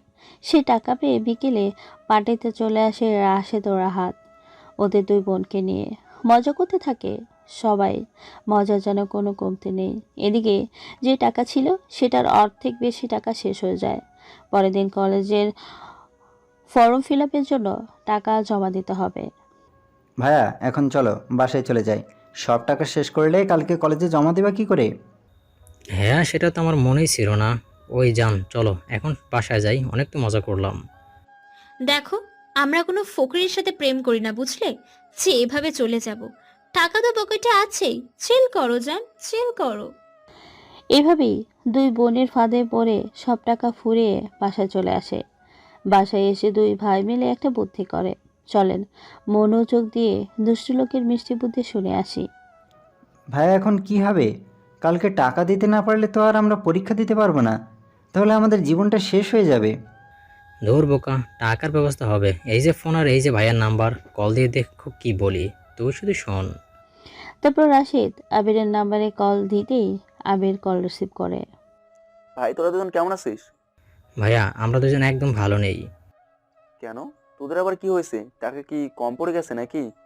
না ভাইয়া, আসলে কথাটা যে কিভাবে বলি বুঝতে পারছি না। দূর পাগল, ভাইয়ের কাছে এমন করে কেউ বল। কি হয়েছে সবটা খুলে বল। আসলে ভাইয়া তুমি যে টাকা পাঠিয়েছো, সেই টাকা তুলে আনার সময় ছিনতাইকারীরা আমাদের মেরে টাকা নিয়ে গেছে। কি বলিস? তোদের কিছু হয়নি তো? আবার তোরা ঠিক আছিস তো নাকি? হ্যাঁ আমরা ঠিক আছি, তবে আজকে কলেজে টাকা দিতে না পারলে ভাইয়া পরীক্ষা দিতে পারবো না ভাইয়া। চিন্তা করিস না, আমি যেভাবে পারি তোদের জন্য টাকা পাঠিয়ে দিচ্ছি। তবু তোদের পরীক্ষা দিতেই হবে, তোদের যে অনেক বড় হতে হবে। আচ্ছা ভাই, আমরা তাহলে টাকার অপেক্ষা রইলাম। ভালো থেকো ভাইয়া, বাই। রাশেদ কথাটা বলেই ঠাস করে কলটা কেটে দেয়। রাশেদের এমন গুছিয়ে মিথ্যা বলা দেখে এক মুহূর্তের জন্য যেন রাহাত কথা বলার ভাষা হারিয়ে ফেলেছে। ভাইয়া তুমি এমন করে গুছিয়ে মিথ্যা কিভাবে বলতে পারলে? তবে এটা ঠিক হলো না। ভাইয়া কত কষ্ট করে আমাদের জন্য টাকা পাঠায়। চুপ থাক, এমন করে মিথ্যা না বললে কোটিপতির মেয়ের লগে প্রেম আর করা হবে না, বুঝলি? ভাইয়া সেটা তো বুঝি, তাই বলে ভাইয়ার সাথে এমন করাটা কি ঠিক হবে? তুই যদি এমন কথা বলিস তো আমি কিন্তু টাকা তুলে তোকে 1 টাকাও দিব না, বলে দিলাম। রাশেদ কথাটা বলে সেখান থেকে চলে যায়। আর এদিকে আবির মানুষের পায়ে পড়ে পড়ে টাকা ধার করে ওদের কাছে টাকা পাঠিয়ে দেয়। বাড়িতে বাজার না নিয়ে খালি হাতে আসে, যেটা দেখে ওর মা বলে, কিরে বাবা, এভাবে খালি হাতে আসলি? চাল ডাল কোথায়? আমি তো ভাত রান্না করার জন্য বসে আছি। মা, চলো না, আমরা তো প্রতিদিন ভাত খাই, আজকে একটু না হয় না খেয়ে থাকি। ভাত খেয়ে খেয়ে কেমন পেটটা মোটা হয়ে গেছে। ফাজলামো করিস আমার লগে? হ্যাঁ, এক বেলা খাই আর 2 বেলা না খেয়ে কাটিয়ে দিই, আর বলিস খেয়ে খেয়ে তোর পেটে চর্বি জমিয়েছে। আসলে কি হয়েছে বল? আবির মায়ের কথা শুনে আর নিজেকে ধরে রাখতে পারে না, মাকে জড়িয়ে ধরে কান্না করে দেয় আর বলতে থাকে, মা, আমার কলিজার ভাই দুটো না ভালো নেই। কালকে নাকি ওদের ছিনতাইকারী ধরে আমার পাঠানোর সব টাকা নিয়ে গেছে। কি বলিস? ওদের কিছু হয়নি তো আবার? ওরা ঠিক আছে তো নাকি? হ্যাঁ মা, ওরা ঠিক আছে, তবে ফোন করে বললো টাকা পাঠাতে। আমি অনেক কষ্টে টাকা জোগাড় করে আবার টাকা পাঠিয়ে দিছি, তাই বাজার করে আনতে পারিনি। দেখ বাপজান, ওরা তোকে ঠকাচ্ছে। ওদের সাথে আসলে এমনটা হয়নি। টাকা হয়তো কোনো বাজে কাজে খরচ করেছে, আর তোর কাছে মিথ্যা বলে আবার টাকা নিছে। দেখো মা, তুমি ওদের নামে এমন কথা বলবে না, আমার কিন্তু একদম সহ্য হয় না। এখন আর কথা বলিও না, এমনিতেই রিয়ার সাথে কতদিন হলো কথা হয় না। ও, তোকে তো বলাই হয়নি। তুই যে রাতে মোবাইল বাড়িতে রেখে কাজে গিয়েছিলি, তখন রিয়া ফোন করেছিল। রিয়া অনেক ভালো আছে। সেটা তো বুঝলাম, তা ওরা আমাদের দেখতে আসে না কেন? সেই যে গেল আর এলো না।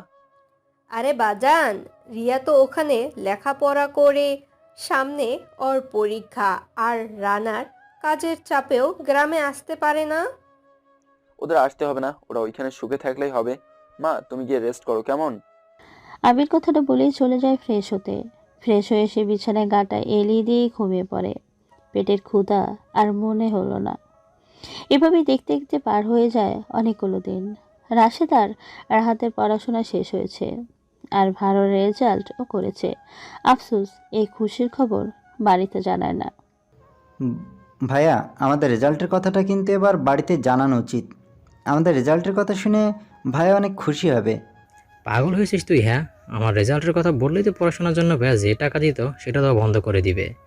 তাই এই খবর জানাবো না। ভাইয়া তো মূর্খ, তাই বুঝতেও পারবে না আমাদের পড়াশোনা শেষ হয়ে গেছে।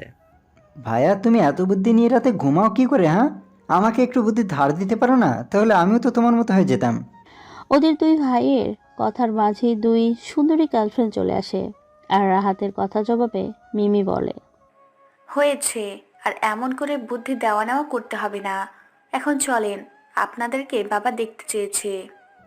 কি বলছে সব? আমরা এখনই তোমার বাবার কাছে যাব। কেন, প্রেম করতে পারছো, বিয়ে করতে ইচ্ছে নাই নাকি? তাদের না এই একটাই স্বভাব, সারা বছর প্রেম করে বেড়াবা কিছুই না, আর যখনই বাবার সাথে দেখা করে বিয়ের কথা বলার প্রশ্ন আসে, তখনই শুরু হয়ে যায় নানান বাহানা। আরে শালিকা, ও তো বুঝতেই পারেনি আমরা যাবো তোমার বাবার সাথে দেখা করতে। তো দেরি কেন করতেছো? এক্ষুনি রেডি হয়ে চলো আমার সাথে। ঠিক আছে চলো, আমরা এখন রেডি হয়ে নিচ্ছি। তবে তোমার বাবার সাথে দেখা করতে ভালো একটা পোশাকের দরকার ছিল না, বলো? আরে ধুর, এমন পোশাক দিয়ে কি করবে? বাবা তো আমাদের রেজাল্টের কথা শুনেই পাগল হয়ে গেছে। এখন এসব কিছু দরকার নেই, চলো তো। তারপর ওরা দুই বোন ওদেরকে ট্রেনে গাড়িতে করে বাড়িতে নিয়ে আসে। বাড়িতে এসেই দেখে মিস্টার আদনান সাহেব সোফায় বসে কফি খাচ্ছে। দুই মেয়ে ওনার দুই পাশে বসে, আর রাশেদ ও রাহাত দাঁড়িয়ে থাকে। আরে ইয়াং ম্যান, তোমরা দাঁড়িয়ে কেন? হ্যাঁ, বসো, তোমাদের জন্যই তো এই চেয়ারটা অপেক্ষা করতেছে। বাবা, তুমি আমাদের দুই বোনের ভালোবাসাকে এত সহজে মেনে নেবে সেটা কখনো ভাবতেই পারিনি। আই লাভ ইউ বাবা। তোরা হলেই আমার আদরের মেয়ে, আমি কিভাবে তোদের মনে কষ্ট দেই বল? বাবা, তোমাদের রেজাল্ট শুনে তো আমি খুব খুশি হয়েছি। ধন্যবাদ স্যার। আরে স্যার কি? হ্যাঁ স্যার কি? আমাকে বলবে বাবা। আমি তোমাদের হবু শ্বশুর, সেটা ভুলে গেছো? সরি বাবা, এতটা সাহস হয়ে ওঠেনি, তাই স্যার বলছি। তোমরা যদি রাজি থাকো তো আমি আজকেই তোমাদের বিয়ে দিতে চাই। আদনান সাহেবের মুখের এমন কথা শুনে সবাই তো অবাক হয়ে যায়, আবার ওরা দুই ভাইয়ের খুব ভালোও লাগে এত বড় বাড়ির জামাই হবে ভেবে। বাবা, আমাদের তুমি আজকেই বিয়ে দেবে? আমি তো মনে হয় স্বপ্নের মাঝে আছি। বাবা, তুমি এমনটা কিভাবে হলে? মারে, তোদের দুই বোনের সুখী যে আমার কাছে সবচেয়ে বেশি প্রয়োজন। টাকা পয়সা তো জীবনে অনেক কামাই করলাম, এবার না হয় তোদের বিয়ে দিয়ে তোদের খুশি করি। হোক না ওরা গরিব ঘরের সন্তান। বাবা, আমরা রাজি আছি আজকে ওদের বিয়ে করার জন্য। ভাইয়া, এভাবে বিয়ে করাটা কি ঠিক হবে? ভাইয়া, একটাবার জানালে ভালো হতো না, বলো? চুপ থাক, ওকে জানাতে যাবো কেন? ও হলো আমাদের বাড়ির কামলা, ওকে ভাই বলিস কেন? ভাইয়া, তুমি সব কি বলছো? হ্যাঁ, উনি আমাদের বাড়ির কাজের লোক কিভাবে হয়? শোন, আমার কথা মতো চল, না হলে আর জীবনে বড় হতে পারবি না, বুঝলি? গাধা একটা। বাবা, আপনি বিয়ের ব্যবস্থা করেন। আলহামদুলিল্লাহ বাবা, তোমাদের কথা শুনে আমার খুব ভালো লাগলো। আচ্ছা তোমরা থাকো, আমি সব ব্যবস্থা করতেছি। আদনান সাহেব কথাটা বলেই সেখান থেকে চলে যায়। আর এদিকে রাশেদ ও রাহাত যার যার গার্লফ্রেন্ডকে জড়িয়ে ধরে সোফায় বসে গল্প করতে থাকে খুশি মনে। দেখতে দেখতে ওদের বিয়ের কাজ শেষ হয়ে যায়, সাথে কেটে যায় ওদের মাস থেকে একটি মাস। একদিন রাশেদ ও রাহাত বউ নিয়ে সোফায় বসে গল্প করতেছে, এমন সময় দেখো জামাই বাবাজিরা, তোমাদের আমি এভাবে বসিয়ে বসিয়ে পালতে পারবো না, তোমরা কিছু একটা করো। বাবা, আমার তো চাকরির জন্য চেষ্টা করতেছি, একটা চাকরি অবশ্যই পেয়ে যাবো, দেখেন। কচু হবে তোমাদের চাকরি, তার চেয়ে বরং তোমরা আমার কোম্পানিতে জয়েন হয়ে যাও। তার জন্য 2 লাখ টাকা আমাকে দিতে হবে। বাবা, তুমি ওদের থেকে টাকা কেন চাইছো? তাও আবার একটা না দুইটা না, পুরো 2 লাখ। অন্য অফিসে ভালো পোস্টে চাকরি করতে গেলে তো টাকা দিতেই হয়, তাহলে আমি কেন ওদের এমনি এমনি চাকরি দেব? বাবা, আমরা আপনার কথায় রাজি, 1 সপ্তাহের মাঝে আপনার টাকা পেয়ে যাবেন। এই তো মূর্খ ভাইয়ে বুদ্ধিমান ভাইয়ের মতো কথা বলেছো, তাই তো তোমাদের আমি এতটা পছন্দ করি। এখন তাহলে যাও, গিয়ে টাকার ব্যবস্থা করো, কেমন? আদনান সাহেব কথাটা বলেই সেখান থেকে চলে যায়। আর এইদিকে ওরা বসে আছে চিন্তিত মনে। ভাইয়া, তুমি যে বললে, তা এখন 2 লাখ টাকা কোথায় পাবে শুনি? আর আমি কি তোকে এমনি এমনি গাধা বলি? আমাদের কামলার মতো ভাই থাকতে কিসের চিন্তা? ভাইয়া, এত টাকা আমাদের কোথা থেকে দিবে শুনি? আর কেনই বা দিবে এতগুলো টাকা? তুই শুধু দেখ কিভাবে আমি ভাইয়াকে বলে টাকাটা নেই, আর একটু শেখ, কেমন? রাশিদ কথাটা বলেই আবিরের মোবাইলে একটা কল দেয়। আবির কাজে ব্যস্ত থাকায় প্রথমবার কলটা রিসিভ করতে পারে না, দ্বিতীয়বারের বেলায় কল রিসিভ করে। হ্যাঁ ভাই, তোরা কেমন আছিস? আর আমি কাজে বেশি থাকায় কলটা ধরতে দেরি হয়ে গেল। ভাইয়া, আমরা যে এখন একদম ভালো নেই, চিন্তা চিন্তা একেবারে শেষ হয়ে যাচ্ছি। কেন, কি হয়েছে তোদের? আমাকে বল তাড়াতাড়ি। তোদের কষ্টের কথা শুনে বুকটা ফেটে যায়। ভাই, আমাদের কলেজে তো শেষ, আর এখন কলেজে একেবারে পুরো 2 লাখ টাকা জমা দিতে হবে, না হলে সব পড়াশোনা মাটি হয়ে যাবে। কি বলিস? এত টাকা কেন লাগবে? আর আমি এত টাকা জীবনে চোখেই দেখিনি, তাহলে পাবো কোথায়? ভাইয়া, তুমি কি চাও এই সামান্য টাকার কারণে তোমার সাজানো স্বপ্নটা ভেঙে যাক এই শেষ মাথায় এসে? না, সেটা আমি কোনোভাবেই চাই না। আচ্ছা তোরাই বল, আমি এখন এতগুলো টাকা কোথায় পাবো? ভাইয়া, তোমার নামে যে বাড়ির পাশে জমিটা আছে না, ওইটা বিক্রি করলে তো আনুমানিক 2 লাখ টাকা হয়ে যাবে। আর হ্যাঁ, আমাদের ভাগেরটা কিন্তু বিক্রি করিও না, তোমাকে আমরা 2 ভাই আবার এর থেকে ভালো জমি কিনে দিব। ইস, তুই তো ভালো কথা মনে করাই দিছিস। আমার তো মনেই ছিল না যে আমার কাছে 2 লাখ টাকা আছে। আচ্ছা তোরা কোনো চিন্তাই করিস না, আমি 2-3 দিনের ভেতরে টাকা পাঠিয়ে দিচ্ছি। আবির কথাটা বলেই কলটা কেটে দেয়, চেয়ারম্যানের কাছে চলে আসে। আর এদিকে রাশেদের এমন নিখুঁত অভিনয় দেখে বাহ, তুমি এত সুন্দর অভিনয় করতে পারো, আমার তো জানা ছিল না। যেইখানে লেখাপড়া শেষ হয়ে গেছে সেখানে সেই লেখাপড়ার কথা বলেই টাকা নিচ্ছ, তাও 2 লাখ, তাও আবার নিজের ভাগের অংশ রেখে ভাইয়ের অংশ বিক্রি করে। আরে জান, ও হলো আমাদের বাড়ির কামলা, বাবা এমনিও কি লিখে দিছিল, তাই সুযোগটা কাজে লাগালাম। ভাইয়া, এটা মনে হয় না আমরা ঠিক কাজ করতেছি। যে মানুষটা আমাদের অন্ধের মতো বিশ্বাস করে তাকে এভাবে ঠকাচ্ছি। তোর দর তুতলাই উঠলে টাকা নিস না, তুই যেখান থেকে পারিস টাকা নিয়ে আসগে যা। না ভাইয়া, আমি টাকা কোথায় পাবো? আমি তো শুধু এমনি বললাম, তুমি শুধু শুধু রাগ করো। রাগ করবো না তো কি করবো? হ্যাঁ, আমি যাদের জন্য করি চুরি তারাই বলে চোর। এখন চল বাইরে গিয়ে চিল করে আসি। তারপর ওরা সবাই মিলে মনের আনন্দে বাইরে চিল করতে চলে যায়। আর এদিকে চেয়ারম্যানের কাছে জমি বিক্রি করে পরের দিন 2,20,000 টাকা নিয়ে আসে আবির। টাকাগুলো দেখে ওর মা জিজ্ঞেস করে, আবির, তোর হাতে এতগুলো টাকা কোথা থেকে আসলো শুনি? মা, রাশেদ আর রাহাতের কলেজের জন্য টাকা লাগবে 2 লাখ, তাই আমার নামের জমিটা বিক্রি করে টাকা আনলাম। কি বলছিস? এটা তোর জীবনের শেষ সম্বলটুকু ভাইদের জন্য বিক্রি করে দিলি? আরে মা, ওরা চাকরি পেলে এরকম কত জমি কিনতে পারবো? এটা তো সামান্য মাত্র। তুমি খাইতে দাও, আমি এই টাকাটা দিয়ে আসি। আচ্ছা বাবা, তুই আয়, আমি ভাত বেড়ে দিচ্ছি। হায় রে পাগল ছেলে, আজকাল কেউ ভাইয়ের জন্য এমন করে? আবির ভাত খেয়ে ওদের কাছে টাকা পাঠিয়ে দেয়। ওরা টাকাটা পেয়ে খুব খুশি হয় আর ওর শ্বশুরকে দিয়ে সেখানে চাকরি নিয়ে নেয়। এভাবে 4টি বছর পার হয়ে যায়। এখন আর ওরা দুই ভাই মা ভাইয়ের খবর নেয় না। এখন ওরা নিজেদের একটা কোম্পানি খুলেছে।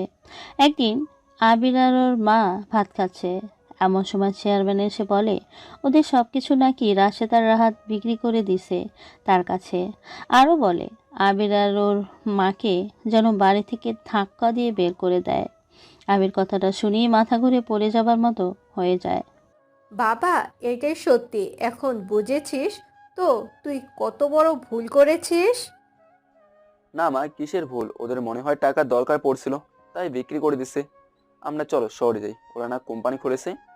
বাবারে, যে ছেলে মা ভাইকে বাড়ির থেকে ঘাড় ধাক্কা দিয়ে বের করে দিতে পারে তারা তোকে ওই অফিসে কোনো সম্মান করবে না, আমি এটা জানি।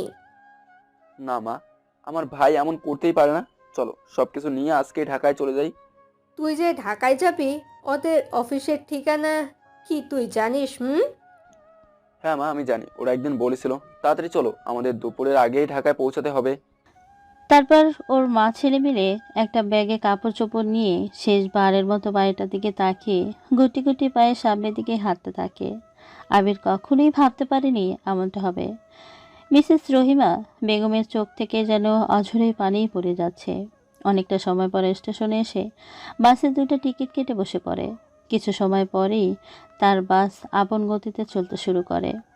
ওদের মা ছেলে চোখের পানি দেখে বাসের সবাই যেন অবাক হয়ে বারবার তাকিয়ে দেখতে থাকে। অনেকটা সময় পরে বাস এসে একটা রেস্টুরেন্টে থামে, কেননা এখানে বাস 10 মিনিট থাকবে নাস্তা করার জন্য। আবির গিয়ে 2টা পাউরুটি ও 4টা কলা সাথে পানি কিনে নিয়ে আসে। মা, ভালো কিছু কেনার তো পকেটে টাকা নেই, তাই ভালো মন্দ মনে করে এই পাউরুটি আর কলাটাই খেয়ে নাও। কি করবো বলো? তোমার ছেলের ভাগ্য যে খারাপ, নিজের মাকেও ভালো কিছু খাওয়াতে পারে না। মিসেস রহিমা চৌধুরী ছেলের এমন কথা শুনে নিজের কান্নাকে যেন কিছুতেই ধরে রাখতে পারছিল না। অনেক কষ্টের পরে কান্না থামিয়ে বলে, বাবা, এসব কিছুই যে আমার কাছে দামি খাবারের থেকে বেশি দামি লাগতেছে। বাবা, তুই এইটা খেয়ে নে আর আমি এটা খাচ্ছি। না মা, তুমি খেয়ে নাও, আমি খাবো না, আমার খেতে ইচ্ছে করতেছে না। তুমি অনেক দুর্বল, তাই তুমি খাও। তুই সেই কালকে দুপুরে খাবার খেয়েছিস, আমি জানি না বুঝি? নে হা কর, আমি তোকে খাইয়ে দিচ্ছি। তারপর মায়ের হাতে আবির খেয়ে নেয়। সবাই তাকিয়ে দেখছে আর চোখের জল ফেলেছে মা ছেলের এমন ভালোবাসা দেখে। কিছুই বলছে না কেউ। বাস আবারও চলতে শুরু করে। বাস কন্ডাক্টরের ডাকে ওরা বাস থেকে নেমে পড়ে। এখন কোথায় যাবে, কোথায় খুঁজবে কিছুই জানে না। আবির একটু সামনে গিয়ে একটা দোকানে ওই কোম্পানির নাম জিজ্ঞেস করায় কোথায় সেটা বলে দেয়। পরে হাঁটতে হাঁটতে ওইখানে আসার জন্য রওনা হয়। আবিরের মা ক্লান্ত হয়ে একটা গাছের নিচে বসে পড়ে। বাবারে, আমি যে আর কোনোভাবে হাঁটতে পারতাছি না। সে কখন থেকে হেঁটেই চলেছি, তো হেঁটেই চলছি। দেখ, আমার পাটা পুরাই ফুলে গেছে। আবির ওর মায়ের পাটা বোরকার মুড়ি তুলে দেখেই অঝরে চোখের পানি ছেড়ে দেয়। আবিরের চোখের পানি টপ টপ করে ওর মায়ের পায়ের উপরে পড়ছিল। পুরো পায়ে ফোসকা পড়ে গেছে। রাস্তায় এঁটেল টুকরো পাথর ছেঁড়া জুতো বেদ করে। মা, আমাকে তুমি ক্ষমা করে দিও। সামান্য টাকাও নেই যে তোমাকে গাড়িতে করে ওইখানে নিয়ে যাব। মা, তোমাকে আমি কোলে করে নিয়ে যাই। আবিরের এমন কথা শুনে রহিমা চৌধুরীর চোখে জল ছলছল করতেছে। কেননা যে ছেলে নিজেই হাঁটতে পারছে না খালি পায়ে, আর সেই নিবে তার মাকে কোলে করে। না রে বাবা, কোলে নিতে হবে না, একটু বসে জিরিয়ে নিই, তাহলে আবার হাঁটতে পারবো। কেমন? তুই বরং আমার কোলে মাথা রেখে এখানে একটু বসে। আবির ওর মায়ের কথা শুনে আর মানা করে না। একটু সময় এভাবে আরাম করে ওর আবারও ধীরে ধীরে ওর অফিসের দিকে আসতে থাকে। পাক্কা 1 ঘন্টা হাঁটার পরে ওই অফিসের সামনে আসে। অফিসটার সামনে অনেক সুন্দর করে লেখা Rashed and Rahat company limited. Abir ভিতরে যেতে নিলেই দারোয়ান যেতে দেয় না। দারোয়ানকে অনেকভাবে পায়ে হাতে ধরে বোঝানোর পরে যেতে দিতে রাজি হয়। মা, তুমি এখানে বসে থাকো, আমি ওদের সাথে দেখা করে আসি, কেমন? আবির কথাটা বলে যেই না পিছনে ঘুরতে যাবে অমনি রিহির সাথে ধাক্কা খেয়ে যায়। রিহি তো রাগে পুরো গা জ্বলে যাচ্ছে। রিহি আবিরের গালে ঠাস ঠাস করে 4টা থাপ্পড় লাগিয়ে দিয়ে চিল্লিয়ে বলতে থাকে, ভিখারির বাচ্চা, তোর সাহস কিভাবে হয় আমার সাথে ধাক্কা দেওয়ার? আমার পুরো কাপড়টাই নোংরা হয়ে গেছে। ইস, এই মিহি দেখ তো, ফকিনি ফকিনি গন্ধ আসছে নাকি? ফকিরের সাথে ধাক্কা খেয়েছিস তো? ফকিনি ফকিনি গন্ধ না করে কি ভালো সুগন্ধি পাবি নাকি? এই দারোয়ান, এসব ফকিরকে ঢুকতে দাস কেন? দালান ভয়ে ভয়ে আবিরের ঘটনাটা খুলে বলে। পরে আর রিহি কিছু না বলে একটা কাজ থাকায় হনহন করে সেখান থেকে চলে যায়। পরে আবির দারোয়ানের থেকে জেনে নেয় এরা রাশেদ ও রাহাতের বউ। আবির রহিমা বেগম যেন এক মুহূর্তের জন্য অবাক হয়ে যায়। হাবির, ওরা বিয়ে করেছে আর আমরা একটু জানি না? আমরা কি আসলে ওদের মা ভাই নাকি অন্য কিছু?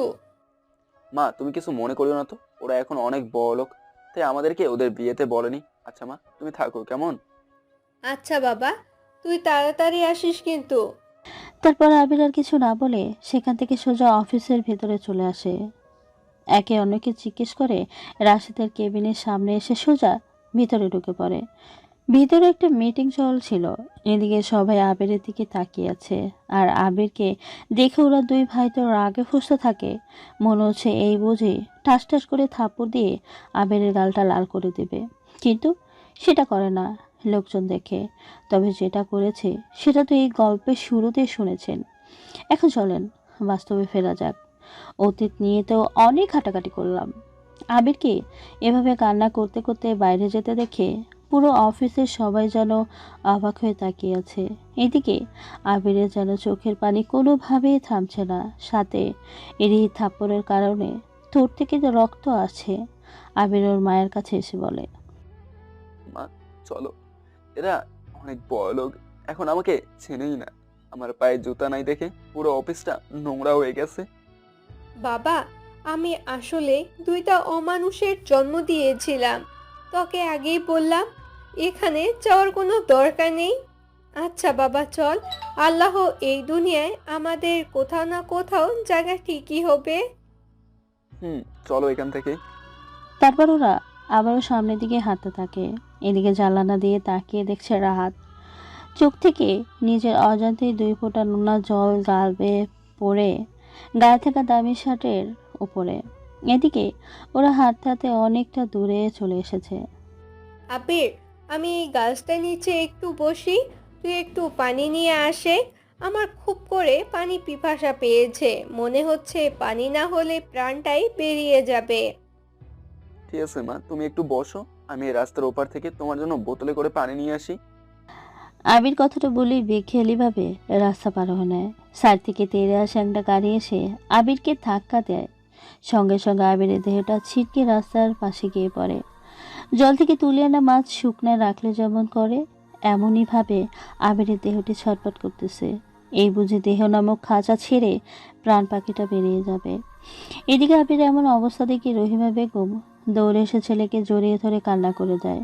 এদিকে সেই গাড়িটা থামিয়ে একটা মেয়ে বেরিয়ে আসে। এ তো মেয়ে না, যেন আসমান থেকে নেমে আসা কোনো এক লাল পরী। আপনারা কি মনে করেছেন লেখক এমনি বলেছে? আরে না, এটা আসলেই সত্য। মেয়েটা পরীর থেকে কোনো অংশে কম না। একটা লাল শাড়ির সাথে ম্যাচিং করা জুয়েলারি, কপালে ছোট্ট একটা কালো টিপ, ঠোঁটে হালকা লিপস্টিক। উফ, সব মিলিয়ে যা লাগছে না, পুরো ক্রাশ খাইয়ে গেছে রে মামা।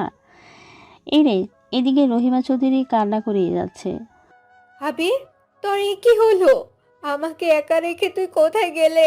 কথা বল বাবা, তুই কথা বল। রহিমা চৌধুরী এমন কান্না দেখে আরোহীর চোখেও যেন পানি চলে আসে। আরোহী নিজের কান্নাকে আটকে রেখে বলে, আন্টি, এভাবে কান্না করলে তো হবে না। চলেন, আপনার ছেলেকে আমি হাসপাতালে নিয়ে যাচ্ছি। আসলে উনি খেয়াল না করায় এমনটা হয়েছে। আমি ব্রেক করলেও গাড়ি পুরো স্পিডকে কন্ট্রোল করতে পারিনি। মা, জানি না, তোকে তা পরেও বলছি, ওকে তাড়াতাড়ি হসপিটালে নিয়ে চলো। ও ছাড়া আমার যে আর কেউ নেই। ওকে ছাড়া আমি যে নিঃস্ব হয়ে যাব। আপনি কোনো চিন্তা করিয়েন না, আমি ওকে হসপিটালে নিয়ে যাচ্ছি। আপনি শুধু আমাকে একটু সাহায্য করুন। ঠিক আছে মা, আমি ওকে ধরছি। তারপর আরোহী আবিরের মা মিলে অনেক কষ্টে আবিরকে গাড়িতে তুলতে সফল হয়। একটা ছেলে মানুষকে একটা মেয়ের পক্ষে জাগিয়ে গাড়িতে ওঠানো কি আর এতটা সহজ কাজ নাকি বলেন? ওরা হাসপাতালে যেতে থাক, আমরা বরং চলেন একটু নায়িকার পরিচয় জেনে আসি। আরোহীর পুরো নাম আরোহী জান্নাত মিম, সবাই আদর করে আরোহী বলেই ডাকে। গ্র্যাজুয়েট শেষ করে বাবার ব্যবসায় হাল ধরেছে। মা বেছে নেই, শুধু বাবার আদরেই বড় হয়েছে। দেশের প্রভাবশালীদের মাঝে আরোহী একজন। দেশের টপ শিল্প প্রতিষ্ঠানের মধ্যে ওদের কোম্পানি অন্যতম। এবার চলেন ওদের কাছে যাই। মা, ডাক্তারকে বলো না আমার ছেলের কাছে আমাকে যেতে দিতে। আমার যে আবির ছাড়া কিছুই ভালো লাগছে না। আবিরের নামটা শুনে আরোহীর বুকটা কেন জানি কেঁপে ওঠে, জানে না কেন। তবে টুইস্ট তো একটা আছেই, তাই না? আন্টি, আপনার ছেলেকে ওই অপারেশন রুমে নিয়ে গেছে, আর সেখানে তো আপনার যাওয়ার পারমিশন নাই। কেন যাব না? আবির তো আমার সাথেই ছিল। এখন ও একা থাকলে কিছু যদি হয়ে যায়। আল্লাহর উপর ভরসা রাখেন, আপনার ছেলের কিচ্ছু হবে না। ডাক্তাররা সব রকম চেষ্টা করতেছে। আপনি শান্ত হন, কেমন? এইভাবেই আরোহী নানানভাবে আবিরের মাকে বোঝাইতে থাকে। এদিকে দেখতে দেখতে কেটে যায় 5টি ঘন্টা। আবির এখনও কোনো ভয় নেই। আবিরকে বেডে দেওয়া হয়। আরোহীর বাবা মিস্টার আতিকুল রহমান। আতিক হলেন এই হাসপাতালের বড় ডাক্তার। আরোহী, উনাকে এমন করে কান্না করতে মানা কর। এখন তো উনার ছেলে ঠিক আছে। বাবা, উনি হলেন মা, আর মায়ের কান্না কি কখনো শেষ হয়? সন্তানের কষ্টে যে মায়ের কলিজায় গিয়েই আগে লাগে। তারপরে রুগীর কাছে এভাবে কান্না করলে তো রুগীর আরও বেশি কষ্ট হবে। ঠিক আছে বাবা, তুমি এখন গিয়ে ওনার জন্য খাবারের ব্যবস্থা করো। দেখে মনে হচ্ছে অনেকটা সময় হলো কিছু খায় নাই। আরোহীর এমন কথা শুনে আরোহীর বাবা আরোহীর কানের কাছে ফিসফিস করে হাসতে হাসতে বলে, বাহ বাহ, এমনভাবে বলতাছি যেন শাশির হয় তোর। বাবা, ওনার ছেলে যখন আছে তখন আল্লাহ চাইলে শাশুড়িও তো হতে পারেন, তাই না? আর মেয়ে হয়ে যখন জন্ম নিয়েছি, কারোর ছেলের বউ তো হতেই হবে। হয়েছে, তোর সাথে কথা বলে আমি পারবো না, আর কখনো পারিও নি। আচ্ছা, তুই ওদের খেয়াল রাখ, আমি খাবারের ব্যবস্থা করতেছি। ঠিক আছে বাবা, আর ম্যানেজারকে ফোন করে বলে দিও আজকের মিটিংটা যেন পরিবর্তন করে দেয়। ঠিক আছে মা, আমি বলে দিব। আতিক সাহেব কথাটা বলেই সেখান থেকে চলে যায়। আর এদিকে আরোহী আবিরের মাকে নানানভাবে সান্ত্বনা দিতে থাকে। আবিরের এখনও জ্ঞান ফিরে আসেনি। কিছু সময় পরে আরোহীর বাবা হাতে করে আরোহী ও আবিরের মায়ের জন্য বিরিয়ানি সাথে অনেক কিছু নিয়ে আসে। আরোহী, এ নে খাবার, আর উনাকে খাওয়া সাথে তুইও খেয়ে নে।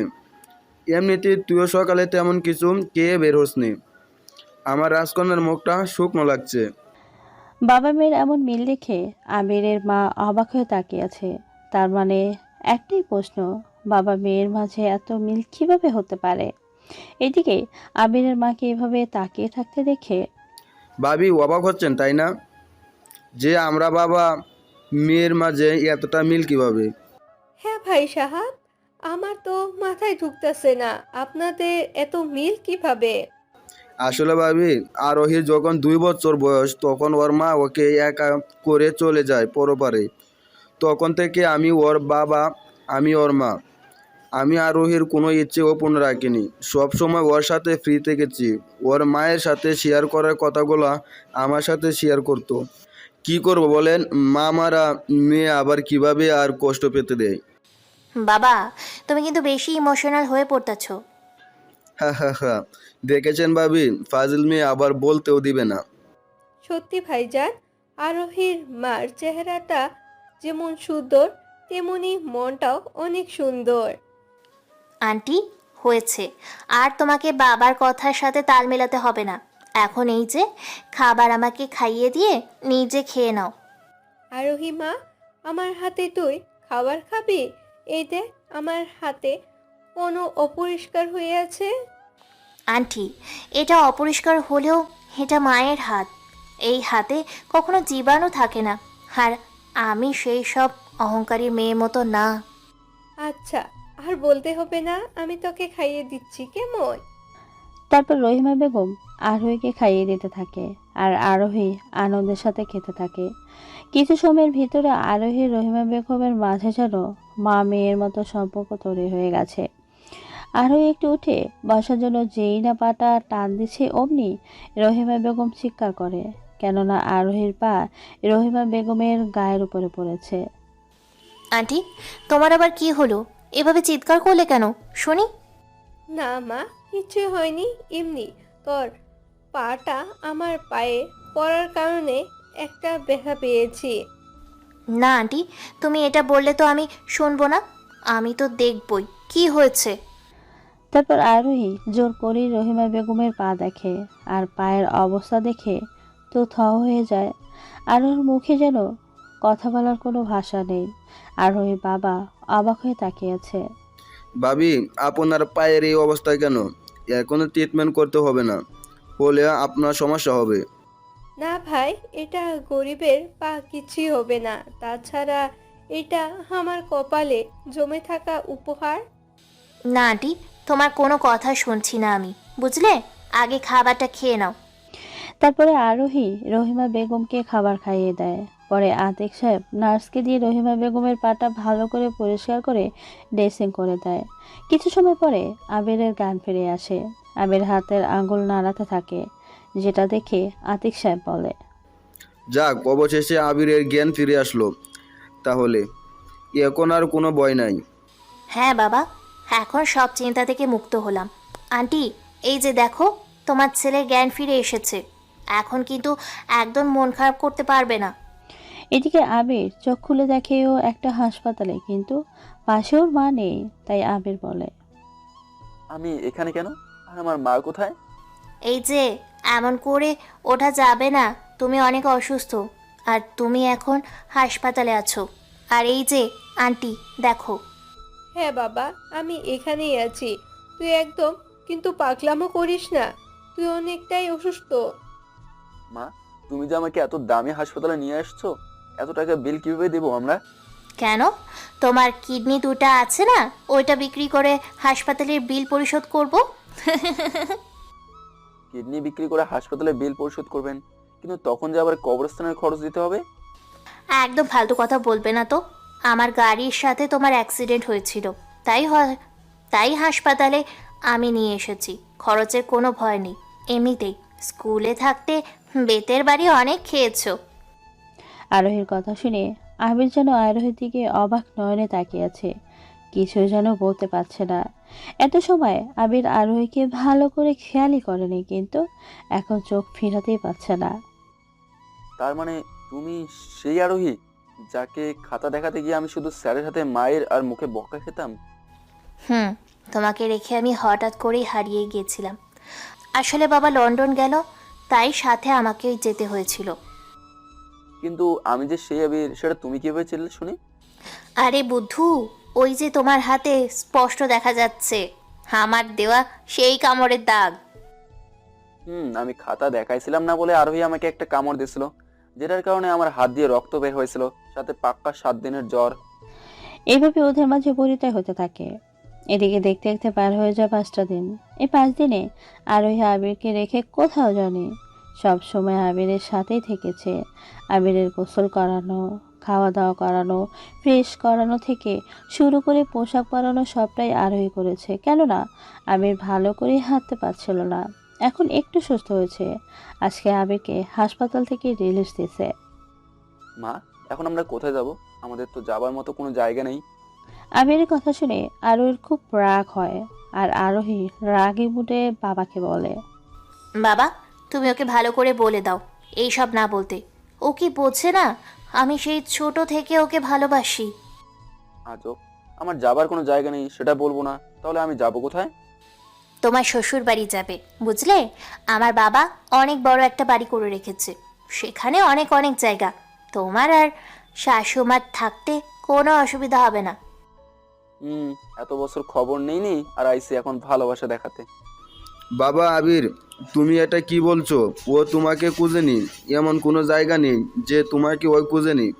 আসলে তোমার বাড়ির ঠিকানা তো আরোহী জানতো না, আজ স্কুলে জিজ্ঞেস করতেও কেউ বলেনি। ওরে বাবা, মহারানী তাহলে আমাকে তলে তলে এত খুঁজেছে আর আমি সেটা জানতেই পারিনি। এখন চলো সবাই যাব। আর বাবা, তুমি আজকে আমাদের বিয়ে দিবা, না হলে ওকে আবার কোন মেয়ে এসে আমার কাছ থেকে ছিনিয়ে নেবে কে জানে। আমি সেটা চাই না। আচ্ছা মা, ঠিক আছে, আগে তো সবাই যায়, তারপর একটা কিছু করাই যাবে, কেমন? তারপর ওরা আর কথা না বলে সোজা বাসার উদ্দেশ্যে বেরিয়ে পড়ে। দেখতে দেখতে আরোহীদের বাসায় এসে গাড়ি থামায়। গাড়ি থেকে নেমে আবির তো এত বড় বাড়ি দেখে অবাক। বাড়িটা অনেক বড় আর খুব সুন্দর করে সাজানো। আরোহী, এত বড় বাড়ি তোমাদের শুধুমাত্র এই দুইজন মানুষ থাকার জন্য? আমাদের আরো কয়টা বাড়ি আছে তার হিসেব নাই।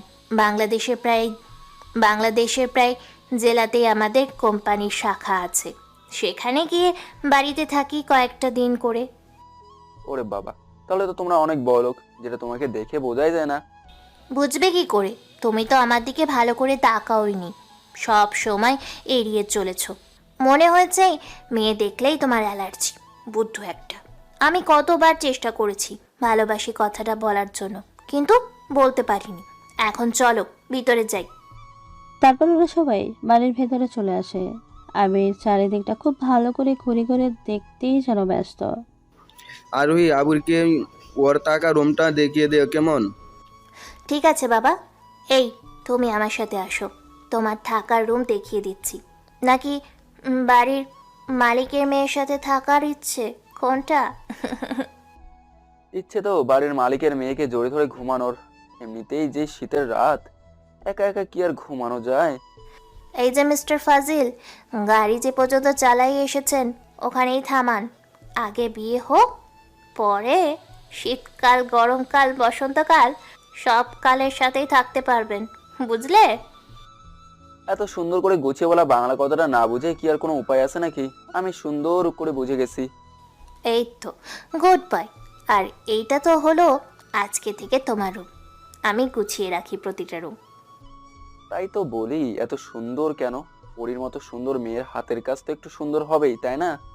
থাক, আর পাম দিতে হবে না, যাও গিয়ে ফ্রেশ হয়ে রেস্ট করো। এমনিতেই তুমি অনেক ক্লান্ত, তারপর না হয় দুজনে এত বছরের জমানো মনের কথাগুলো লেনদেন করবনি, কেমন? আর এই কথাটা বলি আবিরকে রেখে রুমে থেকে চলে আসে। আর এদিকে বেচারা আবির অষ্টমী গিয়ে চিবুল খুঁজে খুঁজে হয়রান, কোনোভাবেই যেন চিবুল পাচ্ছে না। তাই রাগ করে রুমে এসে খাটের উপরে বসে থাকে। এদিকে আরোহী ড্রেস করে আবিরের রুমে এসে দেখে আবির আগের মতোই আছে, কোনো পরিবর্তন হয়নি। সেটা দেখে আরোহী তো সেই রকম রেগে যায়। তোমাকে না বলে গেলাম আমি ফ্রেশ হয়ে থাকতে? কই, তুমি তো ফ্রেশ হওয়া দূরের কথা, হাত পর্যন্ত ধোও নাই। কিভাবে ফ্রেশ হবো বলো? তোমাদের বাড়িতে যে টিউবওয়েল নাই সেটা কি আমাকে বলেছো? আমি ওয়াশরুমে গিয়ে টিউবওয়েল খুঁজে না পেয়ে এখানেই মন খারাপ করে বসে আছি। আবিরের এমন কথা শুনে আরোহী হাসবে না কাঁদবে কিছুই যেন ঠিক বুঝে উঠতে পারছে না। তারপরে অনেক কষ্টে হাসিটাকে আটকে রেখে আবিরকে বলে, হায় রে বোকা সোনা আমার, তুমি সামান্য পানি খুঁজে পাও নাই এত বড় ওয়াশরুমে, যেখানে পানির কোনো অভাব নাই, হাত দিলেই পানি পড়তে শুরু করে। মিথ্যা কথা একদম কইও না তো, আমি ওখানে অনেক খুঁজেছি কিন্তু পানি কোথাও পাইনি। আচ্ছা দেখি, আমার সাথে চলো, দেখি ওয়াশরুমে পানি আছে কি না আছে। চলো সেটাই দেখবো আমি। যদি মিথ্যা বলছো তো দেখোনি, তোমার ঠোঁট কামড় দিয়ে খেয়ে ফেলবো। বাবা, ডাইরেক্ট ঠোঁট খেয়ে ফেলবা? তোমার তো সাহস দেখছি ভালোই আছে। তারপর আরোহী আবিরকে নিয়ে ওয়াশরুমে চলে আসে আর সব পানির লাইন দেখিয়ে দেয়, সাথে কিভাবে ব্যবহার করতে হয় সেটাও দেখিয়ে দেয়। তুমি না বললে আমাদের বাড়িতে নাকি পানির কোনো লাইন নাই? তো এইগুলা কোথা থেকে আসলো শুনি? আমি কি আর জানি নাকি গ্রামের টিউবওয়েল এখানে ট্যাপ হয়ে গেছে? আমাকে তখন বুঝিয়ে দিলেই তো এমনটা ভুল হতো না। এই যে বুদ্ধু, এটা বোঝো নাই সেটা বলো না। এখন যত দোষ আমার, তাই না? নাও এখন ফ্রেশ হও কেমন? আরোহী শাওয়ারের নিচে দাঁড়িয়ে উপরে কথাটা বলতেছে। আবির পানির লাইন চালু করে দেয়, যেটা ছিল শাওয়ারের লাইন। ব্যাস হয়ে গেল দুজনের ভিজে একাকার। আরোহীর শরীরটা ভিজে দেহের সাথে যেন এক হয়ে গেছে। আবির আরোহীর দিকে লোভনীয় দৃষ্টিতে তাকিয়ে আছে। আরোহী কোনো কিছু তোয়াক্কা না করে এক টানে আবিরের ঠোঁজোড়া নিজের দখলে নিয়ে নেয়। আহা, কি রোমান্টিক সিন! এভাবে পাক্কা 10 মিনিট পরে আরোহী আবিরের ঠোঁটের ওপরে নির্যাতন করা বন্ধ করে দুজনেই হাঁপাচ্ছে। বিয়ের আগেই আমাকে মারার ভালোই প্ল্যান করেছো তাই না? আর একটু হলেই তো আমি গেছিলাম পটল তুলতে। এত বছরের জমিয়ে রাখা আদর দিলাম, এখন নিমিষেই কি আর ফোড়ায় বলো? এখন কথা না বলে ফ্রেশ হও, আমি গেলাম। বাইরে কেউ এমন অবস্থায় দেখলে কি বলবে আল্লাহ জানে। কি আর বলবে, এই তো একটু মজা করে বলবে তুমি বিয়ের আগে আমার রুমে গোসল করছো, শরম লজ্জার মাথা খেয়েছো। আমার কি দোষ? সবটাই তো তোমার দোষ। তোমার ভালো করতে এসে নিজেই ফেঁসে গেলাম। থাকো, কেরাম আমি। আর এই কথাটা বলেই ও রুমে চলে আসে আর ফ্রেশ হয়ে নেয়। এদিকে আবির ফ্রেশ হয়ে পোশাক পরিবর্তন করে বিছানায় শুয়ে আছে। আরোহী ও রহিমা বেগম আবিরের জন্য খাবার ও ওষুধ নিয়ে আসে। আবির, তোর এখন কেমন লাগছে? এখানে ভালো লাগছে তো বাবা? আবির মায়ের কথা শুনে আরোহীর দিকে তাকিয়ে বলে, মা, এত সুন্দর অজানা রোগের ওষুধ হিসেবে কিস নামক ভিটামিন যদি ফ্রিতে পাওয়া যায় তাহলে কি আর ভালো না লেগে পারে? আবিরের এমন কথা শুনে আরোহী তো চোখের ভ্রু কুঁচকে রাগে দৃষ্টিতে তাকিয়ে আছে। আর এদিকে ভালোবাসার গ্রামার তো মিসেস রহিমা বেগমের মাথার উপর দিয়েই গেল। একটু বুঝতেও পারলো না আবির কি বললো, তাই জিজ্ঞেস করলো, কিরে বা, তুই কি পাগল হয়ে গেছিস? এমন ভিটামিনের নাম কষ আমি মনে হয় আজকে প্রথম শুনলাম। রহিমা বেগমের কথা জবাবে আবির কিছু বলতে যাবে তার আগেই আরোহী বলে ওঠে, শাশুমা, তোমার ছেলে তো পাগল হয়ে গেছে, তাই এমনি একটা ওষুধের নাম বলে যেটা তুমি চেনোই না। সেটাই হয়তো হবে। আচ্ছা বাপজান, তুই আরোহিমা যেভাবে বলে খাওয়ার খেয়ে ওষুধ খেয়ে নে, আমি নিচে গেলাম কেমন? ঠিক আছে মা, যাও। আর এই যে ম্যাডাম, খাইয়ে না দিলে আমি একটুও খাবো না। শখ কত, আমাকেই এখনো খাইয়ে না দিলে খেতে পারি না, তাহলে তোমাকে খাইয়ে দিব কি করে শুনি? আমি এত কিছু জানি না, আমাকে খাইয়ে না দিলে খাবো না, ব্যাস। এ তো দেখছি মহা ঝামেলায় পড়লাম রে বাবা। আমি নিজেই অন্যের হাতে এখনো খাবার খাই। আচ্ছা হাঁ করো, খাইয়ে দিচ্ছি। হাজার হলেও এত বছর পরে ছোট্টকালের প্রেমকে খুঁজে পাইছি, একটু তো করতেই হবে। এভাবেই কথা বলতে বলতে আরোহী আবিরকে খাওয়াচ্ছে আর আবির আরোহীকে খাইয়ে দিচ্ছে। আরোহী খাবার শেষ করে আবিরকে ওষুধ খাইয়ে দিয়ে রুমে চলে আসে। আর এদিকে রাশেদ, এই রাশেদ, কোথায় গেলি? হ্যাঁ, বাইরে আয়। কি ব্যাপার হি, তুই আমাকে নাম ধরে কেন ডাকতেছো? আর আগে তো কখনো নাম ধরে ডাকো নাই। তোকে নাম ধরে ডাকবো না তো কি করবো? হ্যাঁ দেখ, বিয়ের পর সবাই কত আনন্দ করছে, আর আমার কপালে কোনো আনন্দই নাই। তুই কোথাও ঘুরতে নিয়ে গেলি না। আরে বাবা, নিয়ে যাবে তো, আগে একটু সময় পেয়ে নেই। তুমি তো জানোই ব্যবসার চাপ বর্তমানে কত বেশি। রে, সেটা তো আমি জানি। আচ্ছা, আমাকে নিয়ে কিন্তু সামনে সময় পেলেই ঘুরতে যাবে। হ্যাঁ যাবো, আগে আরোহী গ্রুপের সাথে ডিলটা করে নেই। এই কোম্পানিটা দেশের টপ কোম্পানি, এটার সাথে কাজ করতে পারলে আর কি লাগে। এইভাবে ওরা কথা বলতে থাকে। এদিকে রিয়ার পরীক্ষা শেষ হলে রান্নার সাথে বাড়িতে চলে আসে, কিন্তু বাড়িতে এসে কাউকেই পায় না। সবার থেকে জানতে পারে পুরো ঘটনা। মানুষ কতটা হারামি হলে এমন করতে পারে বলতে পারো? যে মানুষটা নিজের জন্য না ভাবে সবসময় তোমাদের জন্যই ভেবেছে, আর তার সাথে এমন করলা। ওরা কি মানুষ নাকি অমানুষ? এসব বাদ দাও, এখন ভাইয়ার মাকে কোথায় পাবো সেটা বলো। ভাইয়ার ফোনেও তো আর কল ঢোকে না, সব সময় শুধু বন্ধ বলে। আচ্ছা চলো, তোমরা এই দুই ভাইয়ের বাড়িতে গিয়ে জেনে আসি। ওই বাড়িতে তো আমি চিনি। আচ্ছা চলো তাহলে, আজকেই চলে যাই ঢাকায়। আমার যে কিছুই ভালো লাগছে না। তারপর ওরা দুজন আবার ঢাকায় চলে আসে। ওই বাড়িতে এসে দেখে রিহি ও মিহি সোফায় বসে কথা বলতেছে। রে ওদের কাছে গিয়ে জিজ্ঞেস করে, আসসালামু আলাইকুম। আচ্ছা, এই বাড়িতে রাশেদার রাহাত নামে কি কেউ থাকে? যদি থাকে তাদের একটু ডাকেন।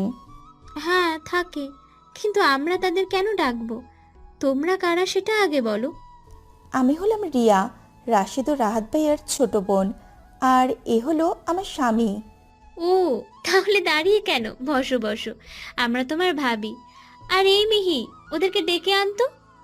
ঠিক আছে আপু, আমি এক্ষুনি যাচ্ছি। আর তুমি রিয়াদের জন্য খাবারের ব্যবস্থা করো। না ভাবি, সেটা দরকার হবে না। আমি একটা কথা শুনেই চলে যাব। প্লিজ ভাবি, ভাইয়াকে একটু ডাকেন। রিহি কিছু বলতে যাবে তার আগেই রাতের সিঁড়ি দিয়ে নামতে নামতে বলে, আরে রে, তুই এখানে? আর আমাদের বাড়ি চিনলি কিভাবে? কেমন আছিস তুই? ভাইয়া, তোমরা এত নাম করা মানুষ, তাহলে তোমাদের বাড়ি খুঁজে পাওয়া আর কোনো কি বড় ব্যাপার? সেটাও ঠিক বলেছিস। তা তোরা হঠাৎ আমাদের বাড়িতে কি মনে করে এসেছিস শুনি? ভাইয়া, এটা কি আপনারা ঠিক করেছেন যে মানুষটা নিজের সুখের কথা চিন্তা না করে আপনাদের বড় করলো, তার সাথে এমন করলেন? রানা, তুমি এসব নিয়ে কোনো কথা বলবা না, আমি শুনতে চাই না। রিয়া, তোর কিছু জানার থাকলে বল। ভাইয়া, আমাকে বলো, ভাইয়া আর মা কোথায়? আমি বাড়িতে গিয়ে তাদের পাইনি। তুমি নাকি তাদের বাড়ি থেকে বের করে দিয়েছো? জানি না তারা কোথায়, হয়তো রাস্তার ধারে কোথাও বসে ভিক্ষা করছে। ভাইয়া, তোমরা যদি আমার বড় না হতে তো ঠাটি একটা থাপ্পড় দিতাম। তোমরা মানুষ না, মানুষ নামের জানোয়ার। এর শাস্তি একদিন পাবে, মনে রেখো। কথাটা বলেই রানাকে নিয়ে রিয়া ওই বাড়ি থেকে চলে আসে। কষ্টে রিয়ার বুকটা যেন ফেটে যাচ্ছে। এদিকে রাশেদ আর রিয়ার কথা শুনে রিহির কেন জানি খুব করে রাসেলের অতীত জানতে ইচ্ছে করে। রাসেলকে জিজ্ঞেস করাই বলে না, কিন্তু সবটা রাহাত খুলে বলে। রিহি সবটা শুনে রাশেদের গালে ঠাস ঠাস করে একটা থাপ্পড় লাগিয়ে বলে, ছি রাশেদ, ছি! তুমি এতটা জঘন্য মনের মানুষ আমি ভাবতেও পারিনি। আমি সেদিন ফেরেশতার মতো মানুষটার সাথে এমন খারাপ ব্যবহার কি করে করতে পারলাম? ছি, ঘৃণা হচ্ছে নিজের ওপর। ঘৃণা হচ্ছে? একবেলা না খেয়ে থাকলে কেউ খেতে দিবে না। আর এইসব বাদ দিয়ে রুমে যাও। তুমি আসলেই একটা অমানুষ। আমি আগে কেন চিনতে পারিনি তোমায়? আগে চেনো নাই তো কি হয়েছে, এখন তো চিনতে পেরেছো, তাই বেশি কথা বলবে না বলে দিলাম। রিহিরাকে কচকচ করতে করতে সেখান থেকে চলে যায়। এভাবেই পার হয়ে যায় একটা মাস। এখন আবির পুরোপুরি সুস্থ। একদিন রাতে খাবার সময় আতিক সাহেব বলে, আবির, আমি তোমাকে একটা কথা বলতে চাই। এখন তো তুমি পুরোপুরি সুস্থ, তাই তুমি কাল থেকে আরোহীর সাথে অফিস করবা। ধীরে ধীরে আরোহী থেকে সব কাজ শিখে নিবা, কেননা তোমাকে আর আরোহীকে আমি আমার কোম্পানির এমডি বানিয়ে দেব। এসব ঝামেলা আমার আর ভালো লাগে না। এমনিতেই আমার সব কিছু তো 2 দিন পরে তোমারই হবে, তাই আগে থেকে সবটা বুঝে নিয়ে আমাকে মুক্তি দাও। এটা আপনি কি বলছেন? আমি চাই না আপনি আমাকে ভরসা করে আপনার সবকিছুর দায়িত্ব আমার উপরে দেন। তুমি বলতে আমি শুনবো না। আমি যেটা বলেছি তো বলেছি, তোমাকে অফিস করতে হবে তো করতেই হবে। দেখুন, মানুষকে এতটা বিশ্বাস করা ঠিক না, কেননা মানুষ আজকাল বিশ্বাসের দাম দেয় না। তাই বিয়ের পরে না হয় এইসব করিয়েন। সেটা না হয় ঠিক আছে, কিন্তু তুমি আরোহীর সাথে অফিসে গিয়ে সবটা শিখতে তো কোনো সমস্যা নাই, তাই না? আচ্ছা, আমি কাল থেকে আরোহীর সাথে অফিসে যাব। এবার খুশি তো? অনেক খুশি। আর আরোহী, তুই কিন্তু আবিরের সাথে একদম ফাজলামি করবি না, সব কিছু সুন্দর করে বুঝিয়ে দিবি, কেমন? বাবা, তুমি এমন একটা কিউটের ডিব্বার ছেলেকে মেয়ের সাথে অফিসে পাঠাতে চেয়ে আবার বলছো ফাইজলামি না করতে। তুমি তো জানো আমি কেমন। ফাজিল মেয়ে একটা। বাবার সাথে কিভাবে কথা বলিস? হ্যাঁ, একটু তো লাজ লজ্জা কর নাকি? বাবা, তুমি একটু লজ্জা পেয়ে অতি শীঘ্রই আমাদের বিয়েটা দিয়ে দিলেই তো পারো, সেটা তো করছো না। আর এই কথাটা বলে জিহ্বা কামড় দিয়ে দৌড়ে রুমে চলে যায়। আরোহীর বাবা আর আবিরের মা তো আরোহীর এমন কাণ্ড দেখে যেন হাসতে হাসতে শেষ। ভাইজান, মেয়ে দেখছি অনেকটাই লজ্জা পেয়েছে। ভাইজান, আমি বলি কি, এখন আর ওদের বিয়ে দেরি করলে দেওয়াটাই ঠিক হবে না। দেখেন না কেমন বেশরমের মতন কথা বললো। ভাবি, আমি তো সেটাই ভাবছি, আবার বিয়েটা দিতে হবে। আমি বলি কি, আগামীকালকেই ওদের বিয়েটা সেরে ফেলি।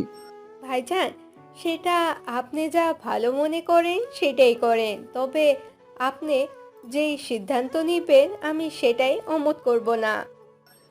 শুনে খুশি হলাম, তাহলে আগামীকালকেই বিয়েটা দিয়ে দেয়। না জানি পরে আবার কি করে বসে মেয়ে, আবার আল্লাহ জানে। শ্বশুর আর মায়ের কথা চুপটি করে শুনে আবির রুমে চলে আসে। যেই না রুমে ঢুকতে নিবে অমনি আরোহী আবিরকে ধরে রুমের ভেতরে নিয়ে যায়।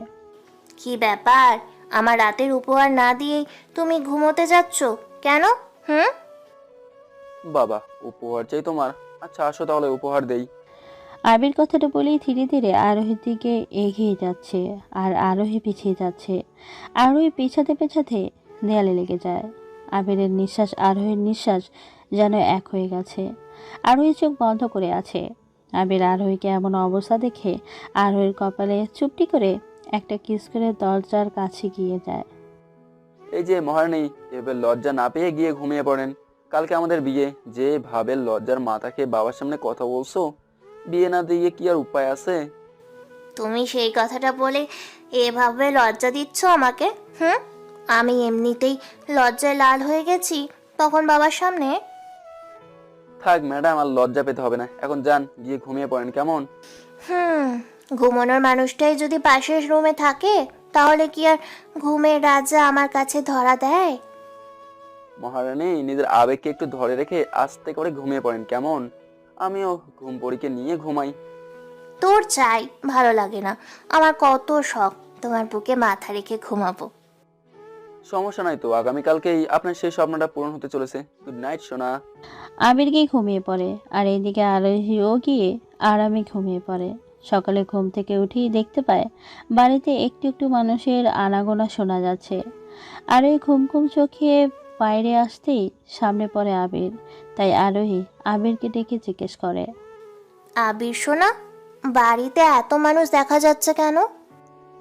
ওই যে কাল রাতে লজ্জার মাথা খেয়ে যেটা বলেছেন বাবার, সেটারই কাজ করতেছে। কি মজা, তার মানে আজকে আমার আর তোমার বিয়ে? ইস, ভাবতেই মনটা খুশিতে ভরে ওঠে। কি ফাজিল মেয়েরে বাবা, নিজের বিয়ের কথা শুনে নিজেই লাফাতে শুরু করছে। এই যে ম্যাডাম, একটু তো শরম করেন। আরে ধুর, এত শরম আমি করতে পারবো না। সরো সামনে থেকে, আমাকে বউ সাজতে হবে। আর এই কথাটা বলেই সেখান থেকে চলে যায়। এদিকে আবির আরোহীর যাবার দিকেই তাকিয়ে আছে। সন্ধ্যায় ওদের দুজনের বিয়ের কাজ সম্পূর্ণ হয়ে যায়। আরোহী ও আবির বাবা মায়ের পা ধরে সালাম করে দোয়া করে নেয়। আরোহী গিয়ে রুমে বসে আছে বধূ সেজে, আর আবির যার কোনো নামগন্ধ নেই। আরোহী তো রাগে ফুঁসতে থাকে। আবিরের বাচ্চা, তুই খালি রুমে আয়, তারপর দেখ কি করি। রাত কত হয়ে গেছে, তবুও আসার কোনো নাম নেই। আরোহী কথাটা বলে শেষ করতেই আবির দরজা ঠেলে রুমের ভেতরে প্রবেশ করে। আরোহী আবিরকে দেখে খোমটা সরিয়ে রাগী কণ্ঠে বলে, এই যে মিস্টার জামাই, যাও বাইরে যাও, তোমার এখানে আসতে হবে না। রাত প্রায় ফুরিয়ে এলো আর উনি এখন আইছে বাসর করতে। যাবো তো, তার আগে তুমি আমার পা ধরে সালাম করো, একটু তো নিয়ম কানুন মেনে চলো। আরোহী আবিরের কথা শুনে খাট থেকে নেমে এসে আবিরের পা ছুঁয়ে সালাম করে। আবির আরোহীকে তুলে মুখে জড়িয়ে নিতেই, না, এমনি জড়িয়ে নিতে পারবে না, তোমার সাথে আমার অনেক হিসাব আছে, সেটা বুঝে নিব, তারপরে আদর ভালোবাসা, বুঝলে? এখন তোমার কি কি নিয়ম আছে সেটাই আগে পূরণ করি।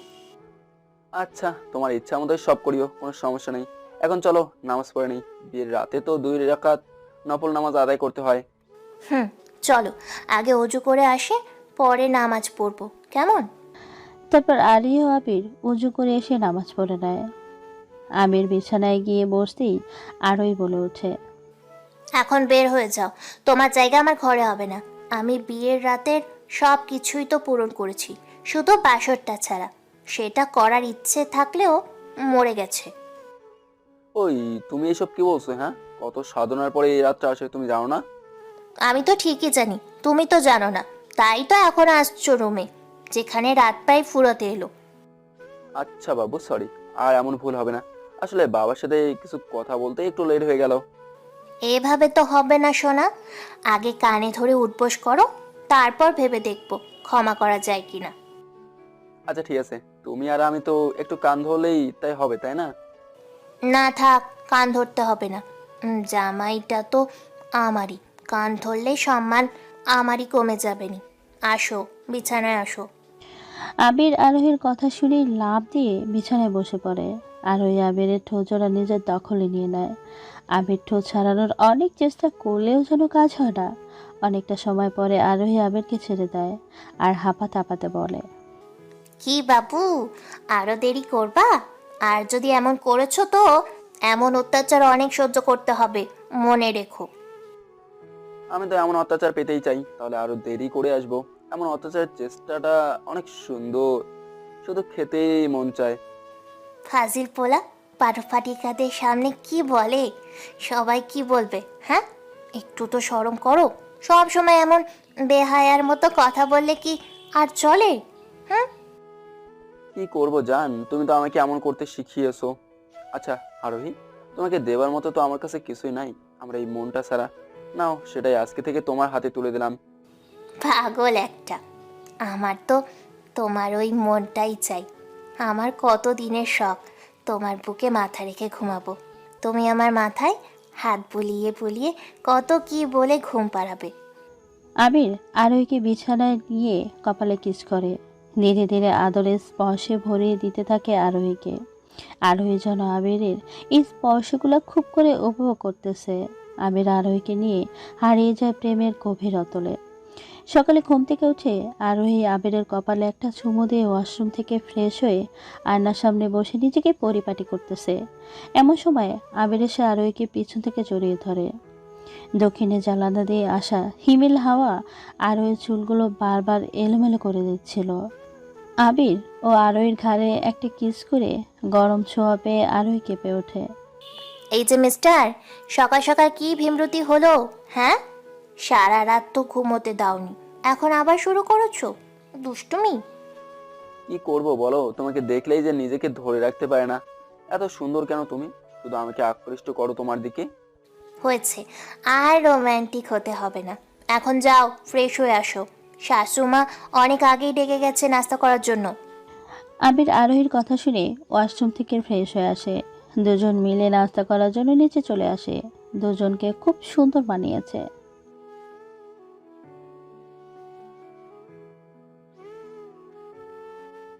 দোয়া করিয়েন বাবা, আমি যেন কখনো আরোহীকে কষ্ট না দেই, সবসময় যেন ভালোবেসে বুকে আগলে রাখতে পারি।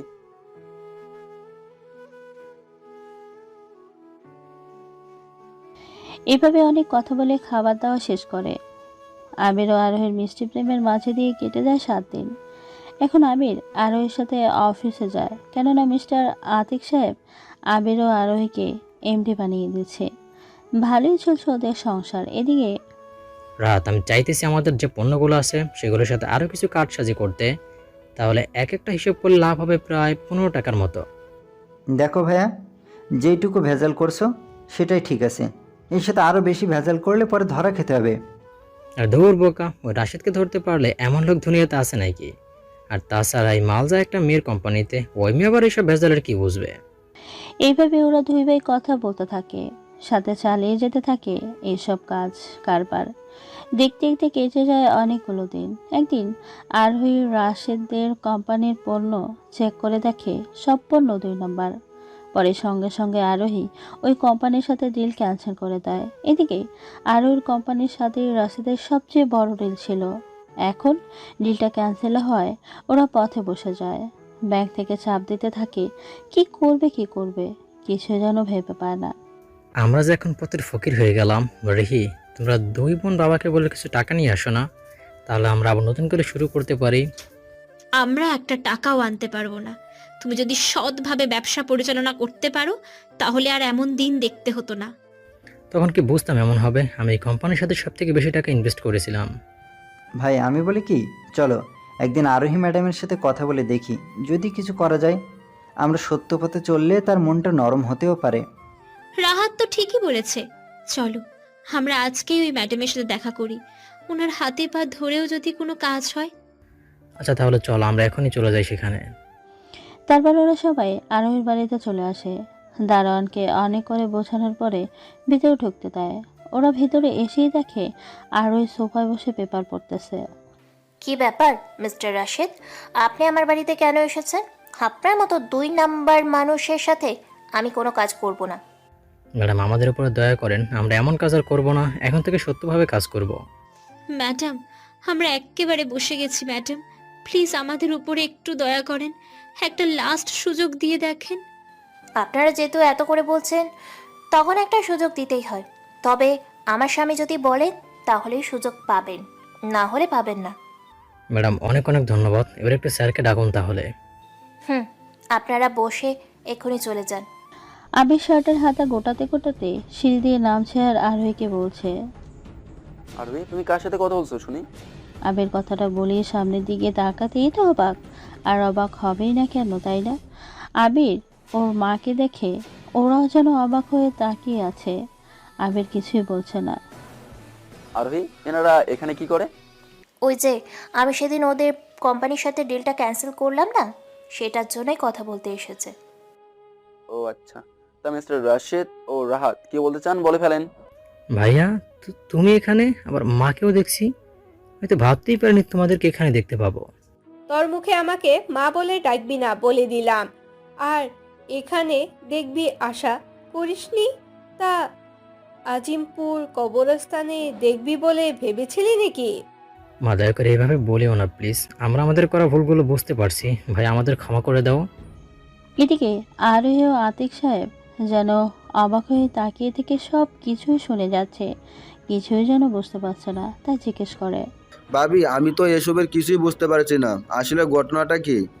ভাইজান, আপনাকে এই সরল বুঝতে হলে অতীত শুনতে হবে, তাহলে বুঝতে পারবেন এরা মানুষ নামে কতটাই জঘন্য। আচ্ছা তাহলে বলেন শুনি একটু। তারপর রহিমা বেগম তাদের সাথে ঘটে যাওয়া সম্পূর্ণ কাহিনী বলে দেন। কাহিনীগুলো শুনে বাবা মেয়ের চোখে যেন পানি ছলছল করতেছে। ছি, আপনারা এতটা জঘন্য মনের মানুষ, আর আমি কিনা আপনাদের সাথে কাজ করি। আপনি জানেন এই আবির এখন এই আরোহী চৌধুরীর বিয়ে করা স্বামী, কারোর বাড়ির কাজের লোক না। আর জানেন উনি আরোহী কোম্পানির এমডি। আরোহী, আমি চাই না তুমি এদের সাথে কথা বলে অযথা তোমার কিমতি সময় নষ্ট করো। এখন ডাইরেক্ট শোনো, এরা কি চায়। কি চাই মানে? এরা আমাদের কোম্পানির সাথে আবার কাজ করতে চায়, কিন্তু আমি এই 2 নাম্বার মানুষের সাথে কাজ করব না। আরোহী চুপ থাকো। এই যে মিস্টার, আপনার যদি নিজের পরিবর্তন করেন, সাথে সৎভাবে ব্যবসা, তাহলে আবার কাজটা আপনারা পাবেন। আর যদি নেক্সট আবার একই ভুল করেন, তাহলে শুধু আমার কোম্পানি না, দেশের কোনো কোম্পানি থেকেই কাজ পাবেন না। ভাই আমরা সৎভাবে আবার শুরু করব, একটু 2 নম্বরই করব না। আচ্ছা তাহলে আপনাদেরকে আবার কাজ করার সুযোগ দেওয়া হলো, এখন আপনারা আসতে পারেন। ভাইয়া আমাদের ক্ষমা করে দিয়ে চলো না একসাথে থাকি। হ্যাঁ ভাইয়া চলো না, আমরা আবার সব অতীত ভুলে এক হয়ে জীবন শুরু করি। আমি কখনোই আপনাদের উপরে রাগ করিনি, তাই ক্ষমা করার প্রশ্ন ওঠে না। এখন মা আমারও আবার আপনাদেরও, তাই মা যদি আপনাদের সাথে থাকতে চায় তাহলে আমি মাকে নিয়ে যেতে পারেন, আমি কখনোই যাব না। মা, তুমি কি তোমার এই ছেলের বাড়িতে থাকতে চাও? আমি তোর দুয়ারে না খেয়ে মরে পড়ে থাকলেও ওদের কাছে যাব না বাবা। আপনারা তো নিজের কানে শুনলেন মা কি বললো, এখন আসতে পারেন। আপনারা আমাকে ভিক্ষাও দেননি, কিন্তু আপনাদের ফিরে দিলাম না, চলে যান এখন। আর হ্যাঁ, একটা কথা মনে রাখেন, কিছু কিছু ভুলের কখনো ক্ষমা হয় না। আবিরের কথা জবাবে ওদের আর কিছুই বলা থাকে না। তখন আর কিছু না বলে মন খারাপ করে চলে যায়, আর আবিরের কথা রিয়াকে জানিয়ে দেয়, কেননা রিয়া জানতে চেয়েছিল আবিরের ঠিকানা। তুমি এত কষ্টের মাঝে থেকেও কখনো আমাকে বুঝতে দাওনি। সত্যি আমি খুব লাকি তোমার মতো মানুষকে জীবনসঙ্গী হিসেবে পেয়ে। আমিও অনেক ভাগ্যবান তোমাকে স্ত্রী হিসেবে পেয়ে। এখন ওইসব কথা বাদ দাও, আমার শুনতে ভালো লাগে না। এভাবে কথা বলেই চলে যায় অনেকটা সময়। বিকেলে সবাই মিলে কফি খাচ্ছে, এমন সময় রিয়া দৌড়ে এসে আবিরকে জড়িয়ে ধরে কান্না করে দেয়। সবাই তো রিয়ার কাণ্ড দেখে অবাক। ভাইয়া, মা, তোমরা কেমন আছো? তোমরা জানো আমি তোমাদের কত খুঁজেছি। আমরা অনেক ভালো আছি, তোরা কেমন আছিস সেটা বল। আমিও তো তোকে খুঁজেছি কিন্তু পাইনি তোর দেখা। নিয়তি আমাদের দূরে রেখেছিল, তুই তাহলে খুঁজে পাবি কি করে? হয়েছে, এখন কোনো কান্নাকাটি না, বুঝলে? কারণ আমাদের জীবন থেকে দুঃখের দিন বিদায় নিচ্ছে, সুখের দিন শুরু হয়েছে। মা, এদের তো আমি চিনতে পারলাম না। এ হলো তোর ভাবি আরোহী, আর এ হলো আরোহীর বাবা। এদের জন্য আমরা আজও বেঁচে আছি। ভাবি, তোমাকে কি বলে যে ধন্যবাদ দেব সে ভাষা আমার জানা নেই, তবুও অনেক অনেক ধন্যবাদ আমার মা ভাইকে এইভাবে আপন করে আগলে রাখার জন্য। আরে দূর, কি যে বলো না, জামাই শ্বশুরকে তো আগলে রাখতে হবেই। শুধু তোমাদের না পেয়ে খালি খালি লাগছিল। দেখো এখন বাড়িটা পরিপূর্ণ হয়ে গেছে। ভাবি, তুমি অনেক মজার মানুষ, না দেখলে আমি বুঝতেই পারতাম না। আমিও খুব খুশি তোমাকে ফিরে পেয়ে, বুঝেছো ননদিনী? এমন কিউটের ডিব্বা ভাবির কথা না বুঝে কি আর আমার উপায় আছে? হয়েছে, এভাবে আর বলতে হবে না। এই যে সবার জন্য কফি এনেছি, তোমরা সবাই কফি খাও কেমন? এভাবে ওদের মাঝে কবে খেতে খেতে সুখ দুঃখের আরও অনেক কথা হয়।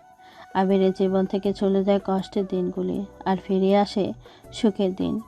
এর আশে তো রাহাত অনেকবার এসেছিল আবিরের কাছে ক্ষমা চাইতে, কিন্তু সবাই ক্ষমা করলেও আবির ক্ষমা করেনি। আসলে সব ভুলে যদি ক্ষমা হতো তাহলে এই দেশে আদালত থাকতো না। মিষ্টি ভালোবাসার মাঝে দিয়ে কাঁথা থাকে আবির ও আরোহীর সংসার। দোয়া করি এভাবেই চলতে থাকুক ওদের দিন। ভালো থাকবেন সবাই। খোদা হাফেজ।